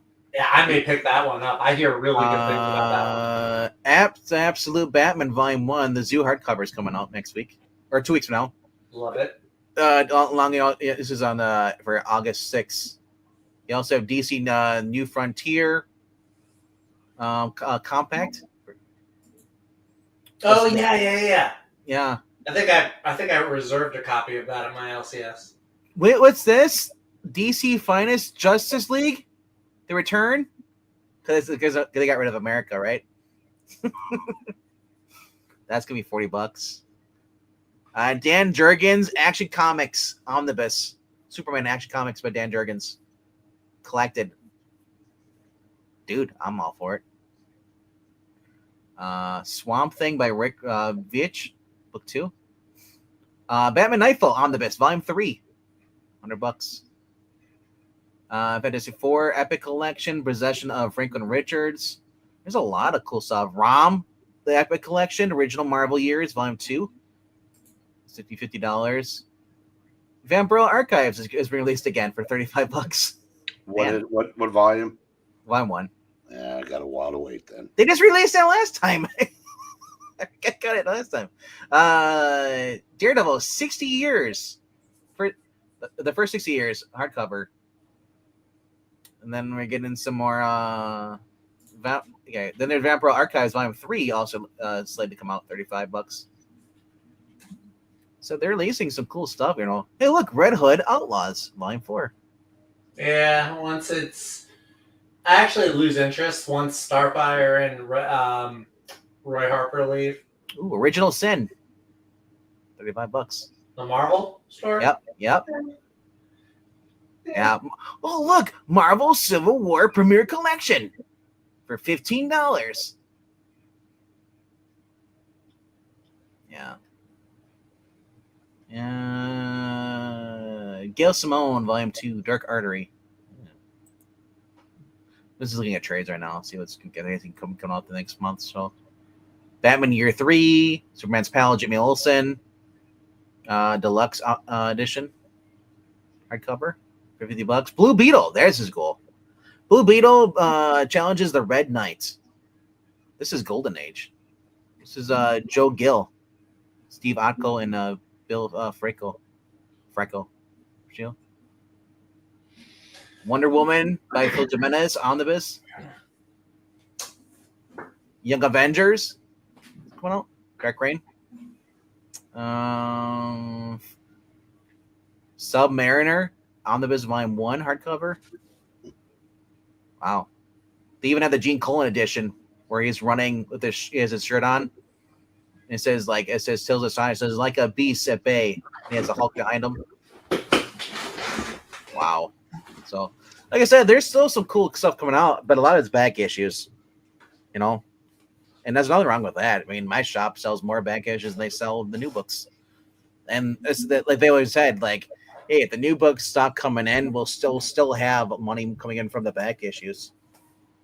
And yeah, but alrighty then. Nobody wants to read half the new stuff that's coming out because a lot of it still sucks. Well, what's happening is a lot of the new people are kind of like getting annoyed by stuff, and then they're discovering the back issue stuff, and they're reading that. You know, the fact that everything's being collected, though, you don't have to go and search for floppies anymore, is what's kind of saving these comic book stores because they're being released in trades. You know, there are still diehard fans that love the going looking for individual floppy issues, but a lot of people are kind of like, where's Zach's going? Getting the trades so they can read it, because that's kind of how it is if those are manga readers. They prefer having everything collected in one thing. So, well, yeah, comics is a unique hobby in that, yeah, if you can read what you want without having to search out the individual issues, but they're there for people that like to collect, and that it serves both needs. Now, I mean, I can't imagine anybody would have any interest in collecting modern comics per se. The trade route makes much more sense because they're not going to age. I mean, they're not going to age like the gold and silver and bronze and even copper age books. They're I don't know how to put it. It's just they're too expensive to begin with, and like I said, the stories are designed to be read as a group. Yep. I mean, if you think about it, I said, I've noticed when I'm reading these books, like Exquisite Corpses, like, okay, what happened in the last issue again? But but I don't have that problem with older comics because even if they were continuing stories, there was enough going on in the individual issues to stand out. And I don't know. The fact that none of this stuff's gonna be worth anything either. Well, that's what I like about this, like the privacy things. That helps a lot for me because I forget. One thing I like about Omnibuy is, one, it's all in the right order, and so you can just write through it, and you don't have to go digging. Yeah. And also, I don't have a lot of stuff like Yeah. the Warzone. I didn't have it, and you can get the stuff that you never didn't get to read first of all, but then it's all right in the correct order, and you boom, boom, boom, boom, boom, and you don't have to go digging, and it's easier to store. Rhaegar, Hey. if you don't watch the channel, this is actually Feral. It's if you ever heard of Stray Dogs, same people. And real quick, I know Zach, you want to leave. Yeah, it's about 11 o'clock. I gotta be up at 6 in the morning. I know. It's okay. Yeah, let's wrap this. We're gonna wrap. I just want to point out Yeah, it's getting to 8 o'clock. what Turtles does, and this one is really clever. They have April doing the news, and it's a recap of everything from the previous issue. Yes. I've got to take my But my opiates. Yeah, I just got an early day tomorrow. that's okay. I was gonna end it soon anyway because we're close to 3 hours. So Yeah. all right. So if you guys had 3 hours, and you also have had 2 hours of graphic, man, you guys are spoiled tonight. And then if you want more hours, you can go find E. He's over on Comics Division right now. Well, there's only 2 of us who have done close to 3 hours, though. We had some late comers on this one. Mame? What are they talking about over on Comics Channel? Fantastic Four. Hmm. E saw it twice today. He said it was very good. So Saw it twice today. saw it twice. Him and Rhaegar. Unless Rhaegar is really That's a lot of money to spend on a movie. I think he has a pass or something. Or Yeah, you could just probably. do Maybe he has like a movie membership that gives them free tickets. or you could do what Breen and I used to do back in the day: pay for one and then just go theater hopping. I know some people who do that. I think Aaron Sparrow talked about doing that recently. Yeah. Not that I do something like that because that's wrong. I would never do that. I'd rather just wait for it to hit DVD. No, you just pirate. You this would shit. pirate it. What do you mean? All the freaking Marvel movies are all on Disney Plus. I'm already paying for that, so Alrighty, y'all. Well, I've got to go ahead and get to yeah, bed. that's right. And so instead of talking about Fantasy 4, I'm gonna go watch Countdown. But blame you, Breen. Nah. Sorry, dude. That's okay. Gives me something to watch. And I guess there's a new episode every Wednesday or Thursday. Yeah, I think so. Yeah. So, all right, and quick shout out. If you guys were here in the beginning, R.I.P. the Hulkster. So, never be another awesome and very more important wrestler than there was Hulk Hogan. Watched JDA's video today about all the tolerant people over on Blue Sky reacting. Mm-hmm. Wow. There are absolutely people. There's people cheering on his death and stuff. Yeah. Do not really deserve to be taking up oxygen. If you hate that much. If your big thing is you don't like Hogan, the reason you don't like him is because not even the Trump thing, because it supports Trump, but I'll just say this, it's because he said the N-word. Big deal. A lot of people said it. Yeah. Doesn't make him a villain because he said it. How many times I hear it on freaking rap? Well, it's different if someone. No. It's like it's the same. A whole lot of people that are, reveling in their righteousness today know that they're really lucky that all of their conversations weren't recorded. Oh yes, definitely. It's the people. Anyway, let's get out of here. So Zach, before Zach falls asleep on us. He already went. Good night, folks. Good night, kids. See you later.